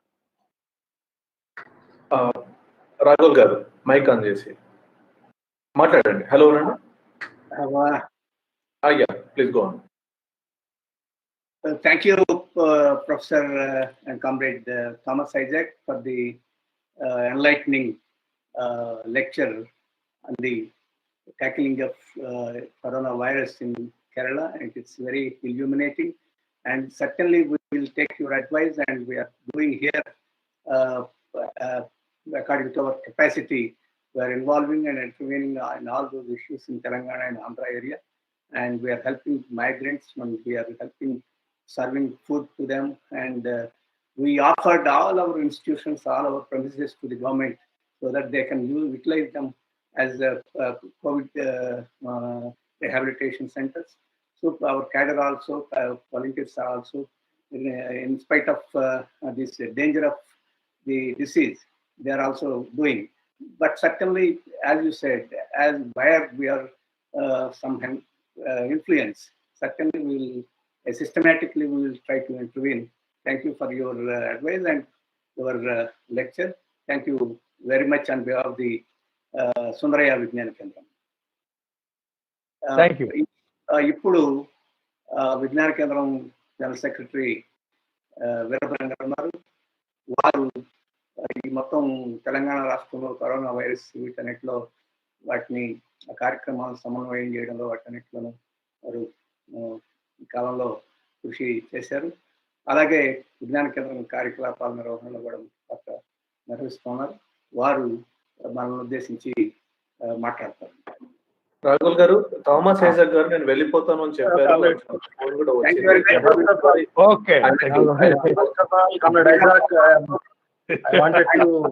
This is a new and which is very successful. In future also will take your time for more lectures. Okay. At the outset, I want to congratulate Comrade Thomas Isaac for giving so much valuable information about corona controlling methods in Kerala. That speech is inspired our comrades and our people in Andhra, of course, Andhra, Telangana and Andhra people also listening on the program. ఈ రోజున మనం సుందరయ్య గారి 35వ వర్ధంతి జరుపుకుంటున్నాం. సహజంగానే ఈ సందర్భంగా సుందరయ్య గారి జీవితం గురించి, ఆయన జీవితం అంటేనే కమ్యూనిస్ట్ ఉద్యమంలో చేసిన కృషి, ప్రజలకు చేసిన సేవ, భవిష్యత్ తరాలకు చూపించిన మార్గదర్శకత్వం, ఈ విషయాలన్నిటి చర్చ, వాటికి సంబంధించినటువంటి అనేక విలువల్ని నెమరు వేసుకోవడం, మనం వాటిని వీలైనంత ఎక్కువగా అమలు జరుపుతూ ప్రజల్లోకి వెళ్ళడం, ప్రజా సంబంధాలు పెంపొందించుకోవడం, అందుకు ఈ వర్ధంతి సందర్భాన్ని ఉపయోగించుకుంటామనేది, నెమరు వేసుకోవడానికి పూనుకుంటామనేది మనందరికీ తెలుసు. సుందరయ్య గారి గురించి, ఆయన మంచి లక్షణాల గురించి సైద్ధాంతికంగా, రాజకీయ విధానాల పరంగా, నిర్మాణ పరంగా, క్యాడర్ల పరంగా, అట్లాగే ప్రజాసేవా పరంగా, వ్యక్తిగత జీవితంలో కమ్యూనిస్టు విలువల్ని పాటించడంలో ఆయన అనుసరించినటువంటి ఆదర్శాల వివరాల గురించి ఈరోజు ఉదయం మన కామ్రేడ్ రాఘుల్ గారు చాలా వివరంగా చక్కగా వివరించారు. నిన్న ఇవాళ పత్రికల్లో కూడా వ్యాసాలు వచ్చినాయి. వాటన్నిటిలోకి ఎక్కువగా పోవడం అది భావ్యమో కాదు, అవసరమో లేదు. చాలా వివరంగా మనం నిన్న ఇవాళ చర్చలో ఉన్నాం కాబట్టి. కాకపోతే సుందరయ్య విజ్ఞాన కేంద్రం ట్రస్ట్ సెక్రటరీగా ఫార్మల్గా కొన్ని విషయాలు మాట్లాడాలి కాబట్టి ఒక 5-10 నిమిషాలు. సుందరయ్య గారి జీవితంలో ముఖ్యమైన కోణం భూస్వామ్య వ్యతిరేకత. ఆయన జీవితకాలం అంతా ప్రారంభంలో అలగానిపాడు గ్రామంలో భూస్వాములకు వ్యతిరేకంగా స్థాపించిన వ్యవసాయ కార్మిక సంఘ స్థాపన దగ్గర నుంచి 1932 అనుకుంటా, అప్పటి నుంచి చివరి దాకా కూడా ఆయన కార్యాచరణ, ఆలోచనలు, చర్చలు, ఉపన్యాసాలు, సైద్ధాంతిక రంగంలో సాగించిన పోరాటము కూడా ఈ భూస్వామ్య వ్యతిరేకత చుట్టూ ప్రధానంగా సాగిందనేది మనం అర్థం చేసుకోవాలి. నేను అర్థం చేసుకుంటున్నాను. అయితే ఇది ఆయన వ్యక్తిగత అభిప్రాయాల ఆలోచనగా, తప్పనిసరిగా వ్యక్తిగతంగా ఆయన గుణగణాలు, ఆయన ప్యాషన్, ఆ భావోద్వేగం అది ప్రధాన వ్యక్తం చేసిందనేది నిస్సందేహం. అదే సందర్భంలో మన party, communist party of India, Marxist ఏర్పడిన తర్వాత పార్టీ విశ్లేషణ ఈ దేశంలో ఇంకా పెట్టుబడిదారీ విధానం పూర్తి స్థాయిలో అభివృద్ధి చెందలేదు, అది ఎగ్జాస్ట్ కాలేదు. కాబట్టి ఇప్పుడు సోషలిస్ట్ రివల్యూషన్ అనేది ఆ దశ కాకుండా పీపుల్స్ డెమోక్రసీ అనేది వాళ్ళు మన స్టేజ్ ఆఫ్ ది రివల్యూషన్, మన విప్లవ దశ అయినప్పుడు సహజంగానే భూస్వామ్య వ్యతిరేక కర్తవ్యాలు ఇవాళ కీలకంగా ముందుకు వస్తాయి. కాబట్టి మన ప్రతి అంశంలో కూడా, ప్రతి కార్యాచరణలోనూ, ప్రతి ఆలోచనలోనూ ఈ భూస్వామ్య వ్యతిరేక అంశాలు ఇంకా దేశంలో ఏ రంగాల్లో ఏ విధంగా ఏ స్థాయిలో మిగిలాయి అనేది పరిశీలించడం, వాటికి వ్యతిరేకంగా స్లోగన్స్ ఫ్రేమ్ చేసుకోవడం, వాటికి వ్యతిరేకంగా ఫైట్ చేయడం, ఆ భూస్వామ్య అవశేషాలని తుదముట్టించడం అనేది ముఖ్యమైన కర్తవ్యం అనేది మనం గమనంలో ఉంచుకోవాలి. ఆ కర్తవ్యాలు నిర్వహించడంలో తన శక్తి మేరకు కృషి చేసినటువంటి గొప్ప నాయకుడు, యోధుడు కమల్ సుందరయ్య గారు. ఆయన పార్టీలో జరిగిన సైద్ధాంతిక విషయాల చర్చలు కానీ ఇంకా ఇతర అనేక అంశాలు కూడా ఇది మనకు కనపడుతుంది. కాబట్టి ఈ భూస్వామ్య వ్యతిరేక అంశం అన్నప్పుడు ఏమిటి మన దేశంలో ప్రధానంగా మనం కోరుతున్నది సమసమాజం. సమసమాజం అంటే అన్ని విషయాల్లో సమానత్వం, కేవలం ఆర్థిక విషయాల్లోనే సమానత్వం కాదు. వర్గ పోరాటం అనేది కేవలం ఆర్థిక అంశాల్లో మాత్రమే సాగదు. ఆర్థిక, సామాజిక, సాంస్కృతిక, రాజకీయ, సైద్ధాంతిక అంశాలన్నింటిలో వర్గ పోరాటం ఉంటుందనేది మనం మాట్లాడుకుంటున్నాం. కానీ మన కాన్సన్ట్రేషన్ కొన్ని అంశాలు, ముఖ్యంగా ఆర్థిక అంశాలకు పరిమితం కావడం కూడా సరైనది కాదు. ఇతర అంశాలపైన కూడా కాన్సన్ట్రేట్ చేయడం అవసరం. ప్రత్యేకించి ఇవాళ బీజేపీ ప్రభుత్వం అధికారంలో వచ్చిన తర్వాత జరుగుతున్న పరిణామాల్లో కేవలం ఆర్థిక దోపిడీని తీవ్రతరం చేయడం అంటే సరళీకృత ఆర్థిక విధానాలని వేగవంతం చేయడం. ఈ సందర్భంలో సడేమియాలాగా ఈ కరోనా నేపథ్యంలో కూడా వాళ్ళ సంస్కరణలు అమలు చేయడం కోసం, వాళ్ళ ఎజెండాను ముందు తీసుకుపోవడం కోసం చాలా తెలివిగా ప్రవర్తిస్తున్నారు బీజేపీ. నిర్మలా సీతారామన్ ప్రకటించిన ప్యాకేజీల్లో ఆ ప్యాకేజీ అది డైరెక్ట్ ఇన్వెస్ట్మెంట్ అంటే మానిటరీ పాలసీ ప్రకటించడం తప్ప ఫిజికల్ పాలసీగా బడ్జెట్లోంచి ₹1 ఖర్చు పెట్టట్లేదు, చాలా తక్కువ ఉంది అనే విమర్శ ఒక భాగం. దానికి సంబంధించి అట్లా సంగతులు విశ్లేషణ అట్లా ఉంచి విమానయానాన్ని, బొగ్గుని, ఖనిజాలని, ఇంకా రోడ్స్ని, అన్ని విషయాల్ని, రైల్వేస్ని, వీటన్నిటిని వీలైనంతగా ప్రైవేటైజ్ చేసేదానికోసం, పబ్లిక్ సెక్టర్ కంప్లీట్ నాశనం చేసేదానికోసం పూనుకోవడం అంటే యాక్చువల్గా ఇవాళ కరోనా నేపథ్యంలో దెబ్బతింటున్న ఆర్థిక వ్యవస్థలు దాన్ని రివర్స్ చేయాలి. ఆ రివర్స్ కంటే వాళ్ళ ఎజెండానే మరింత వేగంగా ముందుకు తీసుకోవడం ప్రయత్నం చేస్తున్నారు. ఇది మనం గమనించినప్పుడు మనం ఈ బీజేపీ పాలన ఎదుర్కోవడంలో ఆర్థిక అంశాలని, ఆ అంశాల్లో పోరాటం చేయడంతో పాటు వాళ్ళు తీసుకొస్తున్న కల్చర్ని, వాళ్ళు తీసుకొస్తున్న మతోన్మాదాన్ని, దాన్ని ఎదుర్కోవడానికి అవసరమైనటువంటి సోషల్ ఇష్యూస్ని, కల్చరల్ ఇష్యూస్ని ఫోకస్ చేసి వాటికి వ్యతిరేకంగా ఫైట్ చేయడం అనేది చాలా కీలకమైన అంశం. ఇక్కడ ఒక్క విషయం ప్రస్తావించి అభిప్రాయాలు చెప్పి ముగిస్తాను. గత వారం రోజులు ఒక చర్చ జరుగుతుంది పేపర్లో. అదేమనంటే కరోనా వైరస్ నేపథ్యంలో చైనా నుంచి చాలా పెద్ద ఎత్తున పెట్టుబడులు ఉపసంహరిస్తున్నారు. కాబట్టి ఉపసంహరించే పెట్టుబడులు ఇంకెక్కడికెక్కడికో పోకుండా భారతదేశానికి ఆకర్షించే దానికోసం మోడీ గారు చాలా గొప్ప ప్రయత్నం చేస్తున్నారు. మోడీ గారే కాదు, అనేక రాష్ట్రాలు కూడా ఆ ప్రయత్నంలో భాగంగా అనేక కార్మిక వ్యతిరేక సంస్కరణలు యూపీలో, అట్లాగే ఇంకా అనేక బీజేపీ రాజస్థాన్లో కానీ అనేక రాష్ట్రాల్లో తీసుకొచ్చారు కార్మిక వ్యతిరేక చట్టాలను. యూపీలో నిన్న కూడా ఒక వార్త వచ్చింది, అదేమనంటే కోర్టులో కేసు దాఖలు చేసి దాన్ని విత్డ్రా చేసుకుంటున్నారు 12 గంటలు పనిదినాన్ని చేయడాన్ని. అట్లాంటి ఇప్స్ అండ్ బట్స్ ఉండొచ్చు, కానీ వాళ్ళ మెయిన్ మోటివ్ ఇస్ ముందుకు తీసుకుపోవడమే కార్మిక వ్యతిరేక ఆలోచన. ఇదివరకే కరోనా కంటే ముందే పార్లమెంట్లో ఆ చట్టాలన్నీ పరిశీలనలో ఉన్నాయి. కాబట్టి ఈ ఈ ధోరణి ఉందా దీనికి అంటే పెట్టుబడులు ఆకర్షించడానికి అనే పేరు చెప్తున్నారు. ఇప్పుడు చైనా నుంచి వాపసు అయ్యే పెట్టుబడులన్నీ ఇండియాకు రావడం కోసం ఇవన్నీ చేస్తున్నారట. ఇప్పుడే ఇంకొక వార్త వచ్చింది. అదేమనంటే ట్రంప్ ఒక ప్రకటన చేశాడు. చైనా నుంచి వాపసు వచ్చిన పెట్టుబడులు ఏమైనా ఉంటే అవి డైరెక్ట్గా అమెరికాలోకి రావాలి తప్ప అవి ఇంకెక్కడికన్నా పోతే నేను ఒప్పుకోను. అట్లా పోయే కంపెనీలు ఉంటే నేను ట్యాక్సెస్ వాళ్ళ మీద ఎక్కువ వేసేస్తాను. ఈ దెబ్బతో మోడీ ప్రయత్నాలు దెబ్బతింటున్నాయి అని చెప్పి ఒక పత్రిక వ్యాఖ్యానం. నేను అనుకోవడం ఈ ఈ ప్రకటన మోడీ ఆలోచనలు దెబ్బతీసింది అనుకోవట్లా, మోడీ పరువు కాపాడింది. ఎందుకంటే అక్కడ ఏదో చైనా నుంచి పెద్ద ఎత్తున పెట్టుబడులైన మోడీ చేసే ప్రయత్నాలు వచ్చేస్తున్నాయని భారతీయులు కొంతమంది ఉన్న ఆ పత్రికలు కూడా ఆ రకమైన వ్యాసాలు ఎడిటోరియల్ చాలా మంది రాశారు. అట్లాంటి భ్రమల్లో ఉన్నారు. ఇప్పుడు మోడీ అది ఫెయిల్ అయ్యాడని అనకుండా ట్రంప్ ప్రకటన వల్ల మళ్ళీ రాకుండా ఆగిపోయినాయి. మోడీ మాత్రం చాలా గొప్ప ప్రయత్నం చేశారని అనుకునే అవకాశం మోడీగా సానుకూల పరిణామం తప్ప మోడీ దెబ్బతీసేది కాదు నా అంచనా. ఎందుకనంటే మోడీనో ఒక ముఖ్యమంత్రి లేక ఒక ఆఫీసరు ఒక బురాక్రాట్ చేసే గొప్ప ప్రయత్నాలతో తెలివితేటలతో ఒక దేశం నుంచి ఒక దేశంలోకి పెద్ద ఎత్తున 100 కోట్ల 1000 కోట్ల పెట్టుబడులు వస్తాయని అనుకోవట్లేదు.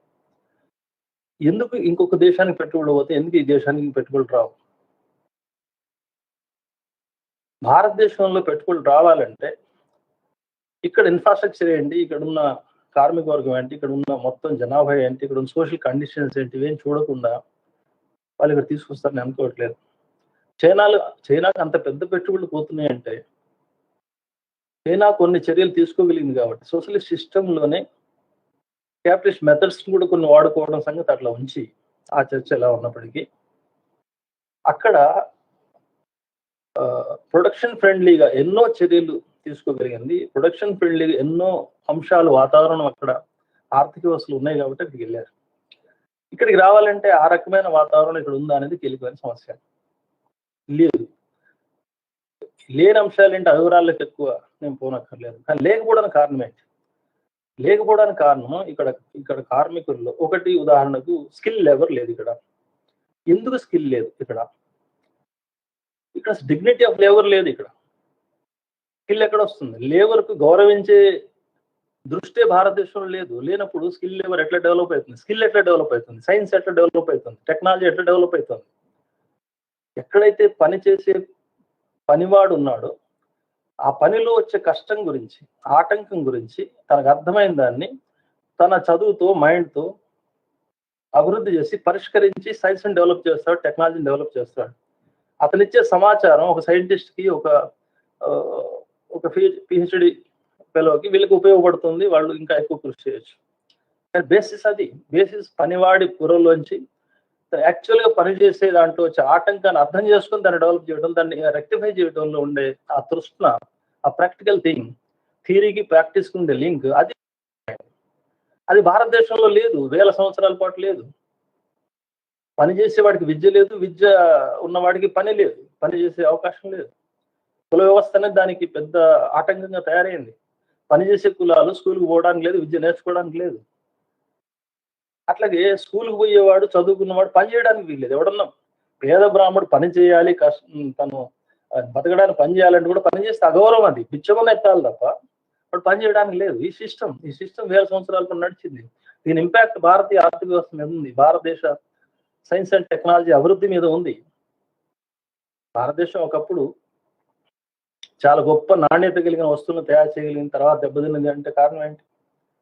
ఈ రకమైన ఈ సోషల్ సిస్టమ్ మారకుండా చైనాలో బ్రహ్మాండంగా డెవలప్ ఎందుకు అయింది కదా? అక్కడ స్కూల్స్లో ఏం నేర్పుతున్నారు? థియరీ అండ్ ప్రాక్టీస్ నేర్పుతారు, సైన్స్ అండ్ టెక్నాలజీ నేర్పుతారు. భారతదేశంలో ఏం నేర్పుతున్నారు? ఇప్పటిదాకా కొంతమంది నేర్పాం, కానీ ఇప్పుడు మోడీ గవర్నమెంట్ వచ్చిన తర్వాత ఏం నేర్పమని చెప్తున్నారు? అసలు మనం వేదాల్లోనే మొత్తం అంతా ఉంది అని నేర్పుతున్నారు. సైన్స్ టెక్నాలజీ ఏం లేదన్నారు. పేడతోటి అలిగితే వైరస్ రాదని, లేకపోతే మూతం తాగితే ఆవమూతం తాగితే వైరస్ రాదని ఇది నేర్పుతున్నారు. ఇట్లాంటి మూఢ విశ్వాసాలు నేర్పే స్థితిలో టెక్నాలజీ డెవలప్ అవుతుందా? స్కిల్ డెవలప్ అవుతుందా? సైన్స్ డెవలప్ అవుతుందా? డెవలప్ కాని దేశంలో, అంటే మొత్తం ప్రజానీకాన్ని ఒక మూఢ విశ్వాసం ఆవరించే ఒక దేశంలో లోకి పెట్టుబడి రావడానికి పెట్టుబడి దట్స్ ఏ సైంటిఫిక్ ఎంటైటీ. అది ఒక మనిషికి ఇష్టాలను బట్టి కూడా పెట్టుబడి నడవదు. పెట్టుబడికి దాని సొంత సైకాలజీ ఉంది. అది ఎక్కడికి నడవాలో అక్కడికి నడుస్తుంది. ఎక్కడైతే తన అభివృద్ధి అయ్యే అవకాశం ఉందో అక్కడ నడుస్తుంది. పెట్టుబడి నాట్ సింపుల్. డబ్బు కాదు కదా. డబ్బుకుండే లక్షణం వేరు. డబ్బు వేరు, పెట్టుబడి వేరు. డబ్బు పెట్టుబడిగా మారాలంటే ఆ పెట్టుబడిగా మారడానికి అవకాశాలు ఉన్న చోటుకి అది ప్రవహిస్తుంది. ఆ అవకాశమే భారతదేశానికి లేనప్పుడు చైనా నుంచి వస్తుంది, ఇంకెక్కడి నుంచి వస్తుంది, అంతా మన తలుపులు తెచ్చి కూర్చుందాం, పేట్లు వేసి రెడీగా పెట్టుకుందాం, వాళ్ళు రావడానికి కూర్చోబెట్టుకోవడానికి అంటే ఇట్స్ నాట్ పాసిబుల్. కాబట్టి ఇట్లాంటి పరిస్థితుల్లో మనం ఉన్నాం. ఈ పరిస్థితులు అంటే దీని అర్థం మన దేశ వ్యతిరేక వాదన కాదు. ఇది మన దేశానికి రావడం అవసరం. మన దేశవ్యక్తులు ఈ దేశం అభివృద్ధి కావడం అవసరం. మన దేశం అంటే అందరు గౌరవించడం అవసరం. అందరు పెట్టుబడి రావాలి. మన దేశం బాగా పారిశ్రామికంగా అభివృద్ధి కావాలి. మన దేశంలో ఉన్నటువంటి సాధారణ పేదలు, కూలీలు అందరూ కూడా టెక్నాలజీలో, సైన్స్లో నిష్ణాతులు కావాలి, అభివృద్ధి కావాలి, స్కిల్ పర్సన్స్ కావాలి. బట్ బాధ ఏంటంటే మనం అభివృద్ధి కావడానికి మన పాలన ఆటంకంగా ఉంది. మన ప్రజల తెలివితేటల ఆటంకం కాదు. మన ప్రజలు తక్కువ తెలివితేటలు గల వాళ్ళు, చైనా ప్రజలు ఎక్కువ తెలివితేటలు గల వాళ్ళు, లేదా మనకంటే అమెరికన్స్ ఎక్కువ తెలివితేటలు గలవాళ్ళు కాబట్టి వాళ్ళ ఆర్థిక వ్యవస్థ నెంబర్ 1 గా ఉంది. ఇది కాదు. తెలివితేటల్లో ఆ మాటకు వస్తే కొంచెం నాకు అభిప్రాయం ఉంటుంది. అమెరికాలో కూడా ఇప్పుడు మన సైంటిస్టులు పోయి, మన ఇంజనీర్లు పోయి వాళ్ళకు చాలా పెద్ద సేవ చేస్తున్నారు. చాలా గొప్ప విషయాలు కనిపెట్టే వాళ్ళు మన వాళ్ళు చాలా మంది ఉన్నారు. పాతకాలంలో కూడా చాలా మంది ఉన్నారు. ఏ సైన్స్ లో ఎవరు చేశారు, లెక్కల్లో ఎవరు ఫస్ట్, ఇవన్నీ మనం తెలుసు. కాబట్టి ఇక్కడ ఒక వ్యక్తి యొక్క గుణగణాలు ఏంటి, వాడు గొప్పతనం ఏంటి, వాడు మైండ్ కెపాసిటీ ఎంత ఉపయోగించగలుగుతున్నాడు అనేది ఒక సంగతి అయితే, అది ఉపయోగించడానికి అవసరమైన అవకాశాన్ని ఆ సమాజం సృష్టిస్తుందా, ఆ సమాజంలో ఆ వాతావరణం ఉందనేది చాలా కీలకం. భారతీయ సమాజంలో ఆ రకంగా మన ప్రొడక్టివిటీని పెంచగలిగే ఒక అవకాశం లేదు. మన తెలివితేటలు మనం